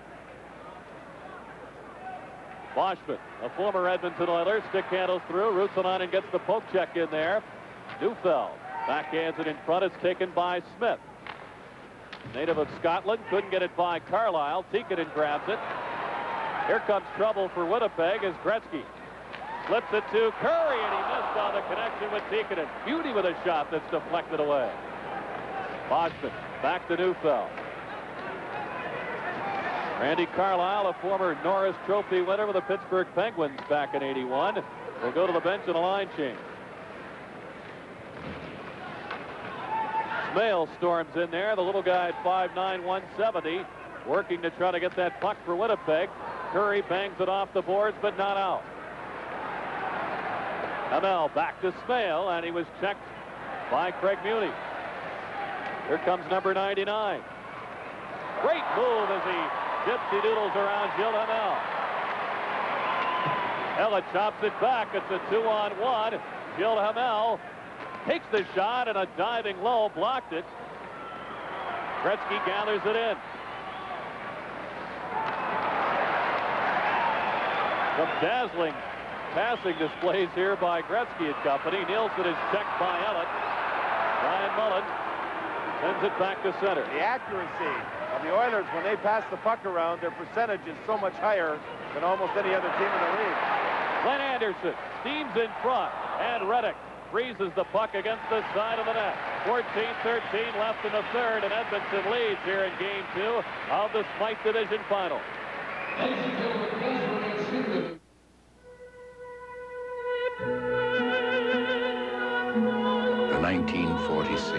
MG. The 1957 Thunderbird. The 1987 Volvo 740 Turbo. A collector's item you can drive every day.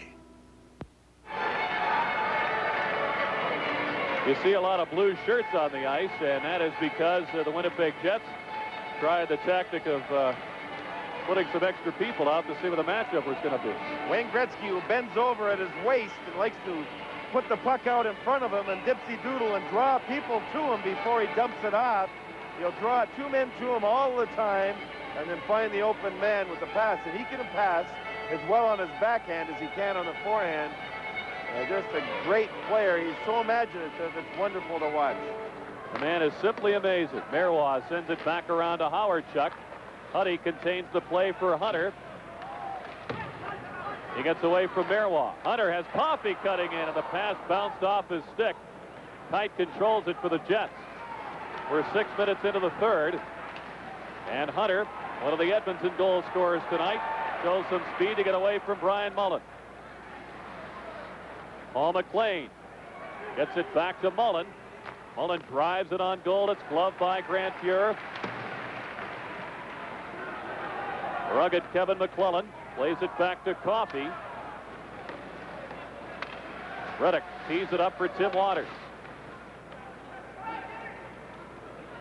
Paul McLean, who just came off a knee injury that kept him out for 3 weeks before the playoffs began, tries to get things set up. He said that what good that would come out of that injury was that he would be rested for the playoffs. The playoffs, a long, long drive. Here's a steal. Muller can't get the shot away. Ryan Mullen just set it wide. Steve Smith having a little bit of trouble handling the puck. Howard Chuck cuts in front of the backhand. He's held off by Fuhr. He stops the rebound. Grant Fuhr raises the puck for the whistle. Two big saves by Fuhr. Ruotsalainen was on Howard Chuck. The whole thing started when Steve Smith couldn't handle the puck. And then Winnipeg took advantage of that turnover. Steve Smith's in the lineup because Randy Gregg's out with a bad back. Look at Howard Chuck lean, cut across, one save. Now he goes with the loose puck again. Ruotsalainen is all over him. And Grant Fuhr held on as Winnipeg desperately tried to get closer to the Edmonton Oilers. As I mentioned, Smith is in the lineup. Randy Gregg, who has played well with Ruotsalainen, has had problems with his shoulder, and he wears a brace on his shoulder. And because of that restriction, his back is spasmed up, and he was unable to play in this hockey game. And Smith has filled in for him. Dale Howard Chuck has experienced a very frustrating evening thus far offensively. He was limited to one shot in game one by Messier and the Oilers. He's had a few more opportunities here tonight, but not a great deal of open ice. Boschman against Messier in this draw. Two of the very best face-off men in the entire league.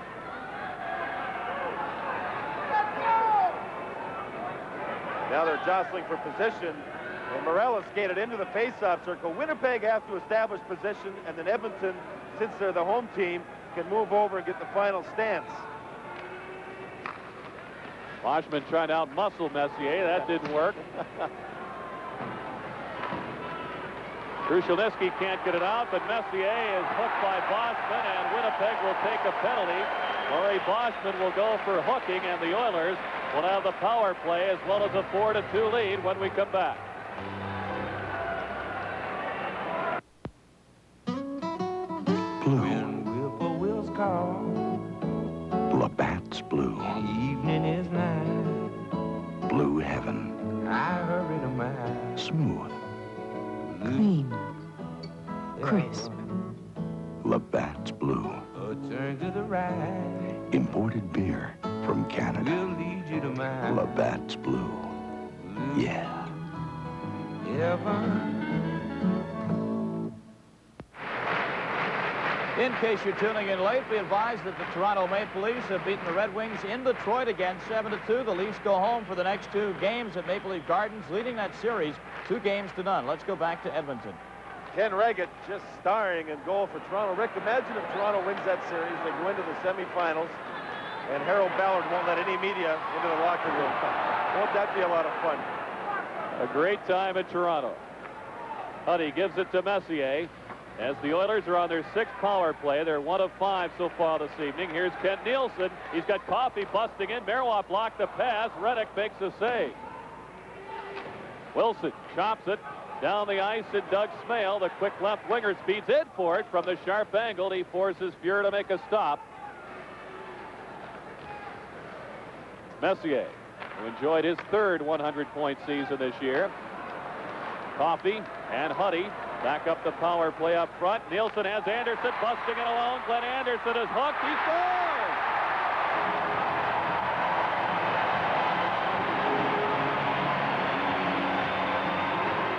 The 2nd power play goal for Edmonton in this hockey game, and what a pass by Kent Nielsen to spring Glenn Anderson open. Waters was all over Anderson.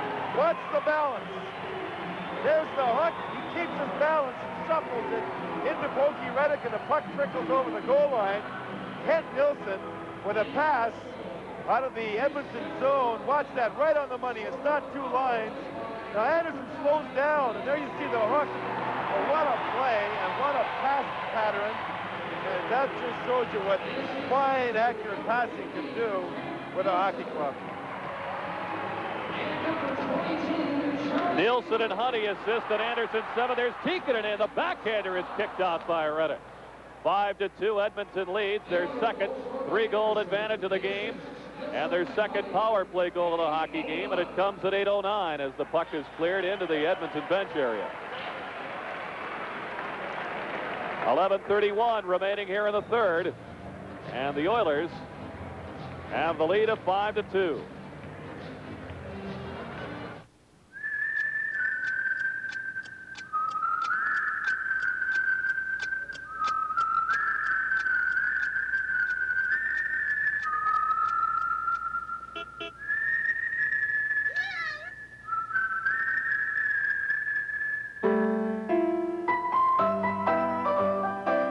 Volvo 760, the car for people whose means have changed, but whose values haven't.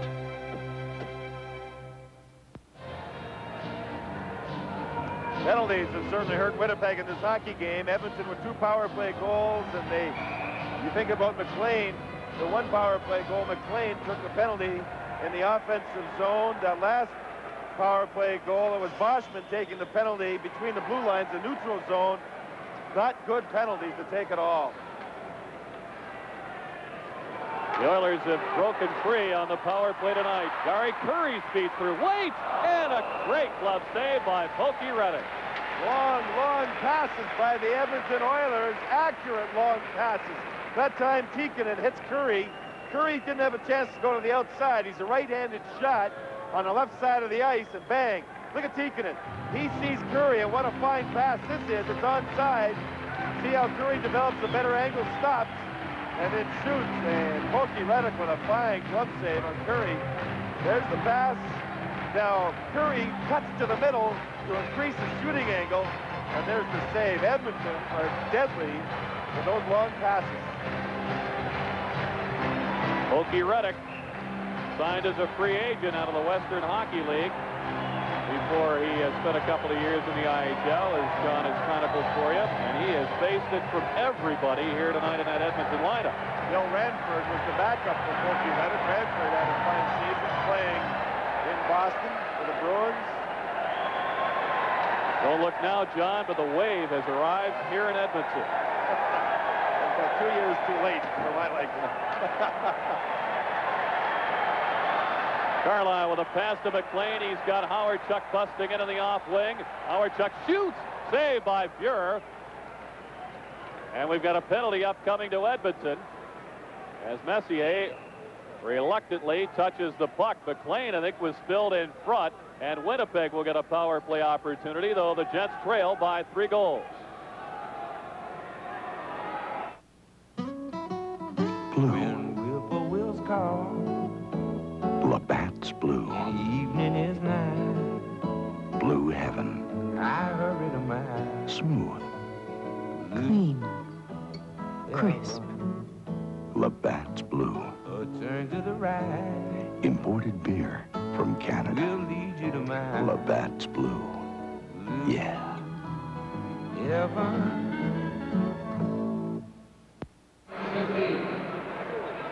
Muni gets the call for tripping at 9:15 of the third period. It was simply a case of Edmonton being outmanned in front of their own net.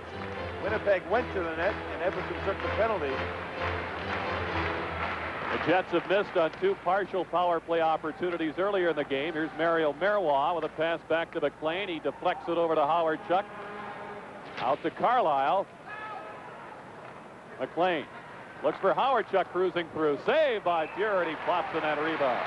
That was a fine play. Mullen, Howard Chuck, and McLean worked the one corner, and they each swirled around and filled in for each other in the positions. And finally, it was Howard Chuck in the slot that took the pass from McLean and had the shot. Van Fuhr made a good save. As you look at Muni, there's 1:44 remaining in his penalty. Now they took the Cavish off the face-off circle, and Messier is now going against Howard Chuck to the right of Fuhr. And Howard Chuck tried to go right to the net with it. Carlisle, a good play to keep it in. McLean sweeps it to the corner. Brian Mullen in for it. It's taken by Huddy, and he drove it right off referee Dennis Morrell and up into the crowd. And Denny shakes it off. Face-off will be inside the Edmonton zone. Glenn Sather's saying it should be outside, and you saw Morrell shaking his head saying no, it will be just outside the top of the circle. They've now taken Mullen off the ice and put Duncan on. Duncan's a better man as far as play along the boards goes. Mullen is a much better scorer. Ian Duncan finished up the regular season after his collegiate year ended at Bowling Green with a goal and 2 assists in 6 games. Reddick in some traffic now as McTavish forces Reddick to hang on to that puck. Reddick fanned on the puck as McTavish went at him. And Reddick had no choice but to hang on to it. Actually, Reddick's got another brother that's a goaltender playing for Prince Albert in the Western Canada Junior League. Western Junior League, they call it now. That's the area where Terry Simpson, the fine coach of the Islanders, spent his career coaching. Dan Mahoney, the face-off with Reddick having trouble, even though the Jets on the power play has to be inside that Winnipeg zone. That's something they did not want.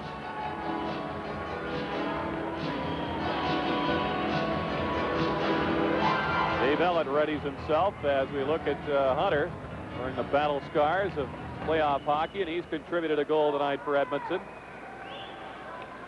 Olesen with 1:13 remaining on the Muni tripping call. Swedish-born Fredrik Olesen, and Steen dumps it in. It's chopped away by Lowe, knocked down by Ray Neufeld. Ellett chases after it. Neufeld muscles in there. Hunter lost his stick. It's shoveled back to Steen. They look for Neufeld in front. Neufeld can't get the shot away as he's leveled by Lowe, and McTavish clears the puck. That shows you the steadiness and the smarts of Kevin Lowe. He saw the puck was going to go to Neufeld. He went right to him and neutralized Neufeld before he could put the puck into the net. Steen across to Laurie Boschman. Has no one breaking to the net. And it's fired out of there by Steve Smith. Gretzky's on with 26 seconds remaining on the Edmonton penalty. Olesen rushed by Gretzky. Curry's in there, and Olesen maneuvers back to center ice. Leaves it for Hamel. Looks for Wilson. Quick shot saved by Fuhr. And he controlled it, but Olesen gets it back. His shot is tipped wide. It was off Coffey's stick. Here's Carlisle. He's checked by Huddy. Randy Carlisle to Gilles Hamel. Penalty's over. Edmonton is back to full strike. Hamel against Huddy. Rolls it back to Smale. He fires on goal. Curry grabs it. Out for Paul Coffey. And he beats Carlisle. Coffey's in clean. A save by Reddick.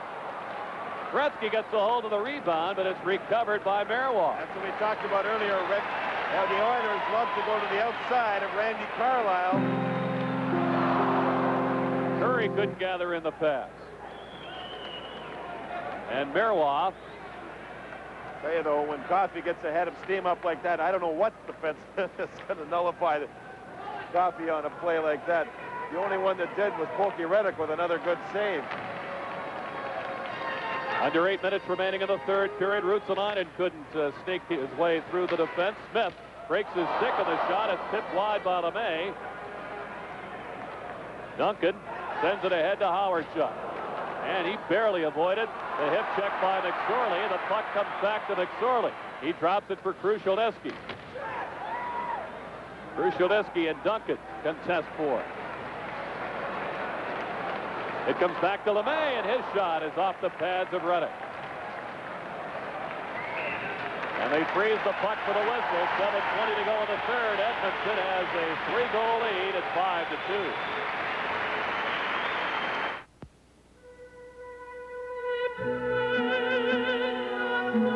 The 1946 MG. The 1957 Thunderbird.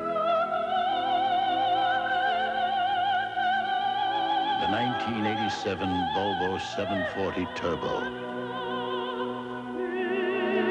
A collector's item you can drive every day. Edmonton has outshot Winnipeg 34-25 thus far in the hockey game. They had the advantage 14-11 in the first, 13-8 in the second. And they have had 7 shots here in the third period.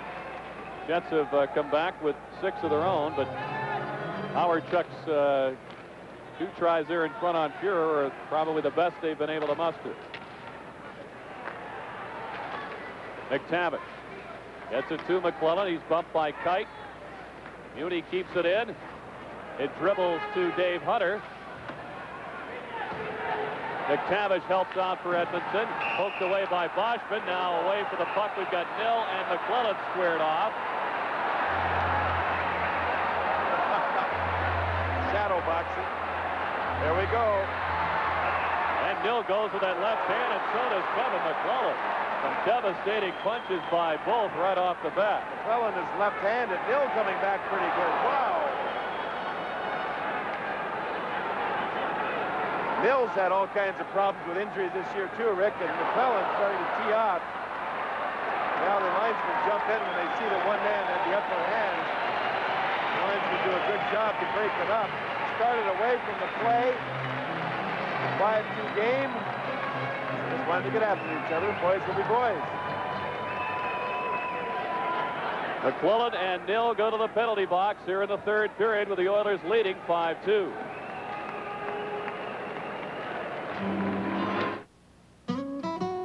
Blue. When whippoorwills call, Labatt's blue. and evening is nigh, Blue heaven. I hurry to my Smooth. Clean. Crisp. Labatt's blue. a turn to the right. We're just now catching the penalty calls, and it's going to be a situation of coincidental penalties. 5 minutes each for fighting. And they earn the 5 there, John. Oh, man, get the ice packs out. Greg Muni cuts back for the puck. He's paired with Kevin Lowe. As John's mentioned, they've been a very effective team all year long for Edmonton. Mario Merwa is rushed by Molame. Krushelnyski on the steal. Marty McSorley backhands it in. Mario Merwa sends it ahead for Ray Neufeld. Neufeld, who has one of the 2 Winnipeg goals tonight, can't get much of a shot away against Lowe. Kevin Lowe. Dangerous pass, but it reaches its target, Marty McSorley. Back to Krushelnyski. He's got a head of steam, and he's held up by Merwa. Krushelnyski to Anderson, lets it go, and it's tipped wide by McSorley. Merwa backhands it away to McBain. Huddy holds him up. Get Nielsen off the Edmonton bench. Stick handles in, he's forced back to center, and he leaves it there for Mark Messier. He gave it up to Ron Wilson. Wilson shoots. Pad save by Fuhrer. Messier has not had an outstanding game. He has neutralized Howardchuk pretty well. but he's given the puck away a lot. There's a save by Fuhrer, the try by Smale. We've got a penalty upcoming to Huddy for pulling down Ron Wilson. And the Jets come to life here, and they'll get another power play opportunity. That whole play developed when it was a bad pass across the blue line by Messier.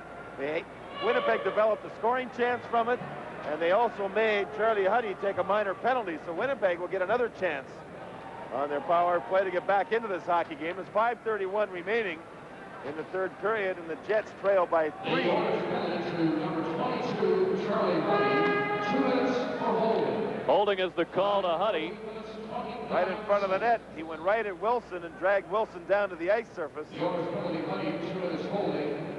Well, the Jets don't have a devastating power play. They've been a bit better here in the playoffs, although they missed on 3 opportunities tonight. They desperately need to connect on their power play opportunity here.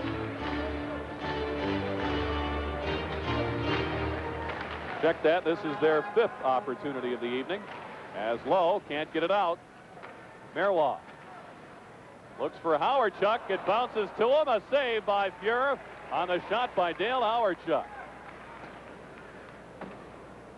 John, I don't know how that pass made it by a couple of Edmonton Oilers. Bounced through everybody. Fuhrer's been very steady in this hockey game. He has not been spectacular like he normally is, but he's been smart. Howardchuk got the puck. Howardchuk's got a quick release, and Fuhrer made the save. Now, Howardchuk being bottled up, as I mentioned earlier, McLean has not had a chance to get many shots around the net of Grant Fuhrer, and usually he's an open man, and Howardchuk is a very accurate and creative passer, but Howardchuk just has not had the room to develop. As you look at Dan Maloney trying to charge up his troops on the benches. Dan Maloney, being the head coach this year of Winnipeg, Winnipeg improved in the standings by 29 points. That's a big, big, big increase. It's cleared down the ice by the Oilers with 1:37 to go on the penalty to Huddy. Randy Carlyle, who had a 16-goal season this year, with a pass out to Howardchuk, and Muni got a piece of his backhand feed. Marois has to reach back for it. The neutral zone play of Edmonton killing the penalties has been super. There's token pressure. See, only one man is going after the man with the puck. That's McTavish. You'll watch this again. McTavish is going to go at Carlyle. Not great pressure. He's sitting back. Now Hunter goes in.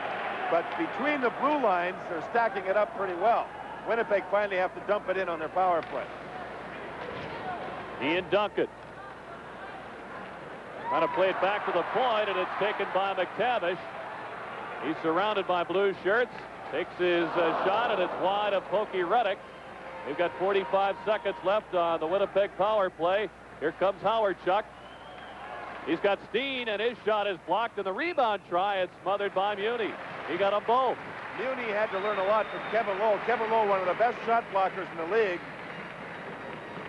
has caught his defense partner. You can tell, and Muni was smart. He went down. When McTavish missed that last shot, Rick, the puck came around, and two Oilers were trapped. So that made it a 3-on-2 for Winnipeg, and Winnipeg couldn't get a shot on goal.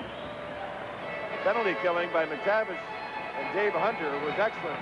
Now we have another set of penalties here. After that last play, correction. My apologies, no more penalties.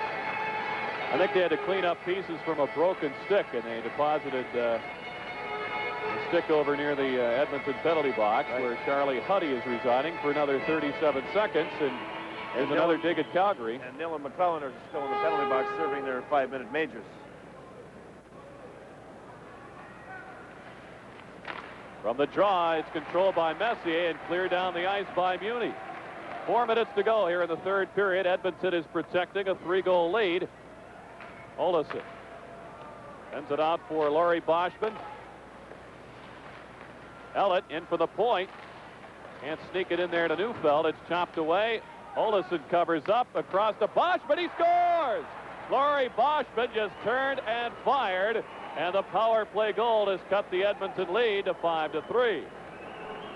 It looked like the puck may have gotten out of the Edmonton zone, but Olesen kept it in, and Boschman did not leave his position. There you see Boschman waiting for the puck. And with a real quick turnaround play, just snapped it past Grant Fuhr. There's Olofsson keeping the puck in. He finds Boschman, who caught the pass on his backhand side and went to the forehand for the shot. And I think that quick pass surprised everybody on the Edmonton team. Edmonton thought the puck was going to come out of the zone. Olofsson and Ellett assist on Boschman's second of the playoffs. Both have come in this series at 16-16 on the power play. It's a 2-goal Edmonton lead with 3.5 to go. Tikkanen can't get it by Marois. His shot is out of the webbing of Fuhr. Tight, pinches in. Ron Wilson digs it free for Gilles Hamel. It's poked away by Wayne Gretzky, and here he comes. Swings away from a chop from Wilson. Gretzky leaves it for Curry. Tikkanen is well covered. Marois turns the play around for the Jets. He leaves it for Mullen. Wilson was tied up by Curry. Knight can't sneak it past Esa Tikkanen. He's got Gretzky waiting at center. Wayne Gretzky charges it.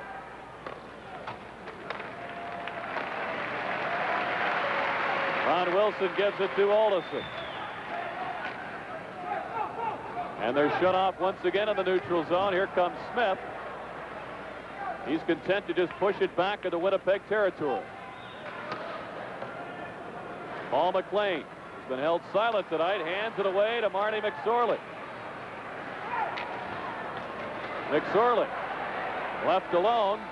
He'll continue to kill some clock here as it's deflected with a high stick by Krushelnyski, but the Jets control, so play continues. Ian Duncan can't find Dave Ellett. Krushelnyski throws it in there. McSorley will give chase. Krushelnyski kept out of there by the goaltender Reddick. Howardchuk with under 2 minutes to go. And his pass was poked away by Molyneux. Olofsson gives it to Duncan. LeMay reaches back for it. He has scored for Edmonton tonight. And the Jets down by a couple of goals, trying to get some pressure on that Edmonton net. The long shot is handled easily by Fuhr. LeMay chips it out of the zone. Nilsson will give Carlisle a run for his money. Reddick helps out. Ian Duncan slips it to Neufeld. Neufeld pulls his way past Muni's held up on the hook by Messier. 1:12 remaining as Lowe lifts it out. There's been no motion from Dan Maloney towards Pokey Reddick to remove him for the extra attacker. There's now 1:05 left in the third period. Neufeld is dumped on the hip check by Muni with a minute to go. And Neufeld is shaken up. He's trying to get to his skates. Excuse me, Rick took a shot from Boschman. Boschman did not like the idea of the hip check on Neufeld. And he is laboring in pain. It's his right leg. And you hope it's not a knee. You hope it's a charity horse above the knee. You'll see Muni cut across. Neufeld doesn't see him till the last second and bang. And that looks like the leg just collapsed in the knee. You just hope it's not a knee problem. Boschman went right at Muni after the play. There's the play again. You see the right leg hit from the outside. He is now up in his own legs, skating off his own power.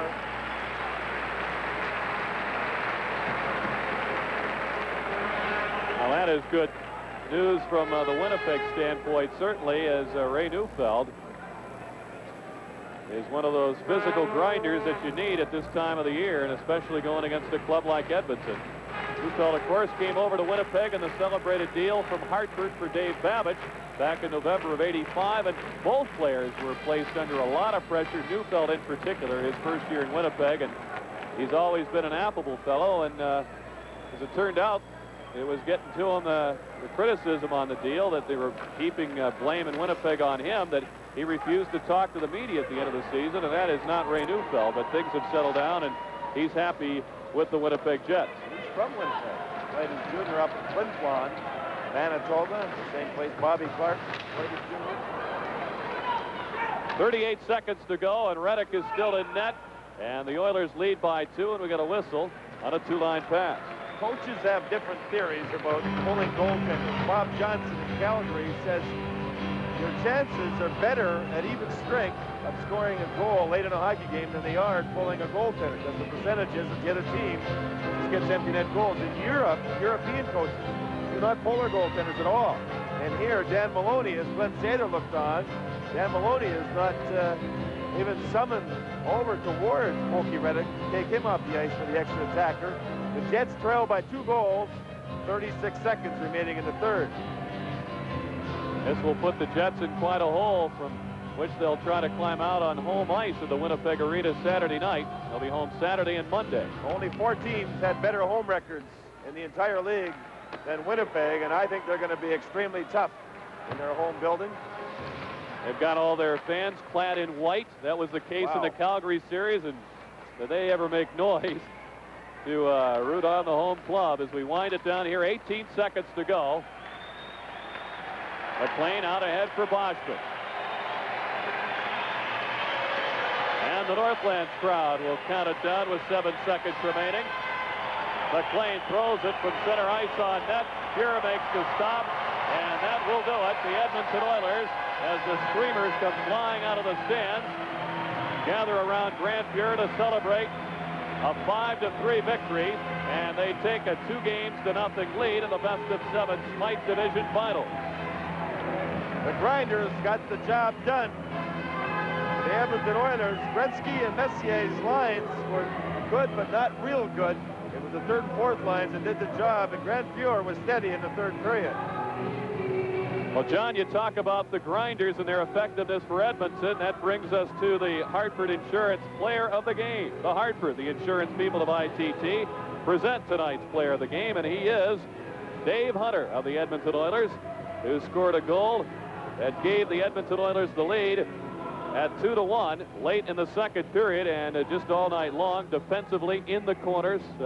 His performance certainly was typical of what you spoke about, with Edmonton dominating along the boards and in front of the net tonight. Once again, I think it's a situation where the third and fourth lines, those players really feel that they are a major part of the Edmonton Oilers Hockey Club right now, and it's showing on the ice. The final score here, Edmonton 5 and Winnipeg 3. ESPN's coverage of the road to the Cup continues after this.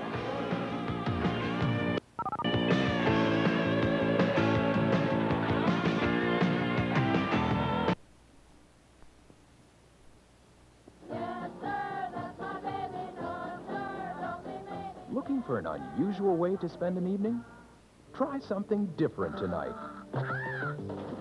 Check out David Byrne's unusual view of America. Find out about a hair-raising cure for baldness. How about Rosanna Arquette discovering life's possibilities? Or Sean Penn and Madonna on screen together for the first time? First Run, your ticket to something different. IT Cable TV, a communications industry leader, presents an exciting career opportunity. Join our team of professionals as a customer service representative. This position requires a high school graduate with at least 6 months in customer service and CRT experience. Mail your resume to Employee Relations, CSR, P.O. Box 5025, Cherry Hill. Enjoy an interesting work environment and receive excellent compensation and comprehensive benefits. NYT Cable TV. Do I have to be a mom today? Coast, the scent opens your eyes. Coast lather, and you realize that Coast is the way to make you feel alive. Coast, feel alive. Hey, I was just warming up. Feel alive with Coast. We'll announce the final cuts after tomorrow's practice. I can't sleep when I lay and I think. You gotta start hitting from out there, Harris. Oh, I need a drink of cool, cool rain. The way to stay cool is clear. 7 Up feels so good. Coming down, rain on me. 7 Up, yeah. Rick Peckham and John Davidson back with you here at the Northlands Coliseum, where the Edmonton Oilers have just wrapped up a 5-3 victory over Winnipeg to take a 2-0 lead in the best-of-7 series. And John, Home ice hasn't meant a great deal to a lot of teams in Stanley Cup play, but the Winnipeg Jets are hoping it holds true for them. I think what they have to hope for more than anything else, Rick, is the fact that they'll be able to get Dale Howardchuk away from Mark Messier. Now, Messier was not dominant in the offensive zone, but he did a job, and Howardchuk simply, again, I'm going to mention it, that when he doesn't have the puck, he's unable to use his wingers, and his wingers are just not effective at all. Paul McLean was not effective, and when they had Duncan and Mullen on the left side of Howardchuk, they were not effective because they are better without the puck. And when they get the puck, they are able to put it into the net when they're in the open, and Howardchuk is the playmaker, and he simply was nullified. John, when you think of Edmonton controlling the tempo in a hockey game, you think of them doing it with blazing speed, dazzling passes. Wasn't the case tonight. They just physically beat Winnipeg along the boards. They certainly did. Their big boys played big. They forechecked. They knocked the Winnipeg Jets defenseman off the puck quite a bit, and they sent their first man in. He hit the man with the puck. The second man would come in and get that loose puck, and that's the way it's supposed to be played. I also thought the passing was very good. Edmonton, when they made their first 1 and 2 passes out of their own zone, were deadly accurate. And anytime a good hockey club does that well, the other team is constantly turning around, going from what they thought they were, thinking that they were on offense. Now they see the other team make 2 good passes. They've got to turn and stride back, and they're behind the play thinking defense. Well, it's 2-0 Edmonton leading in this best of 7, Tom. All right, thank you very much, Rick Peckham and John Davidson, for a job well done. And we'll tell you about future Stanley Cup coverage in a moment. First of all, one other game was played tonight on the road to the Cup in Joe Louis Arena in Detroit, and the home folks in the Motor City area are wondering what has happened to Jacques Demers' team. They were beaten 7-2 tonight. The Maple Leafs, 4th place finishers in the Norris, now lead that series 2-0. They'll be going home for games 3 and 4 in Toronto. And our final score, it is Edmonton winning 5-3. They'll be going into Winnipeg with a big 2-game cushion. They lead the series 2-0. Shoo-doo-doo, 4 guys rushing through the rush hour crowd, taking breakfast by the hand, by the hand. It's a fresh, hot way to start the day for a hungry 4-piece band. By the hand. McMuffins fresh and hot, or biscuits golden brown. Breakfast by McDonald's, what a way to get around, round. You're on, guys. It's a good time for the great taste of McDonald's. Breakfast by the hand. Today's small cars are tougher than ever on oil. Their high-compression engines not only rev high, they can run hotter than regular small car engines. Their searing heat can begin to break down an oil immediately. That's why there's Castrol, the only leading motor oil that in every grade provides maximum protection against viscosity and thermal breakdown. So use Castrol before your engine does something to get you heated up. Castrol, engineered for today's smaller cars. You won't believe what's happening inside your muffler. Rust that starts on the inside is eating its way through. The Napa Advantage muffler with Absorbite helps prevent internal rust. The inside of this muffler was not protected with Absorbite. This muffler was. You can see the difference. The Napa Advantage is even covered by a lifetime warranty. Of course, you may never have to use it. The Napa Advantage. It puts rust at a disadvantage. Available at thousands of Napa outlets. This is how most burglars get their kicks. Having to win against Edmonton at 8 Eastern time Saturday night. Then Sunday, it'll be game 4. The Flyers at the Islanders. Note the start time, 7 Eastern time on Sunday night. Thanks for being with us. Edmonton beats Winnipeg 5-3. I'm Tom Means. Good night, everyone.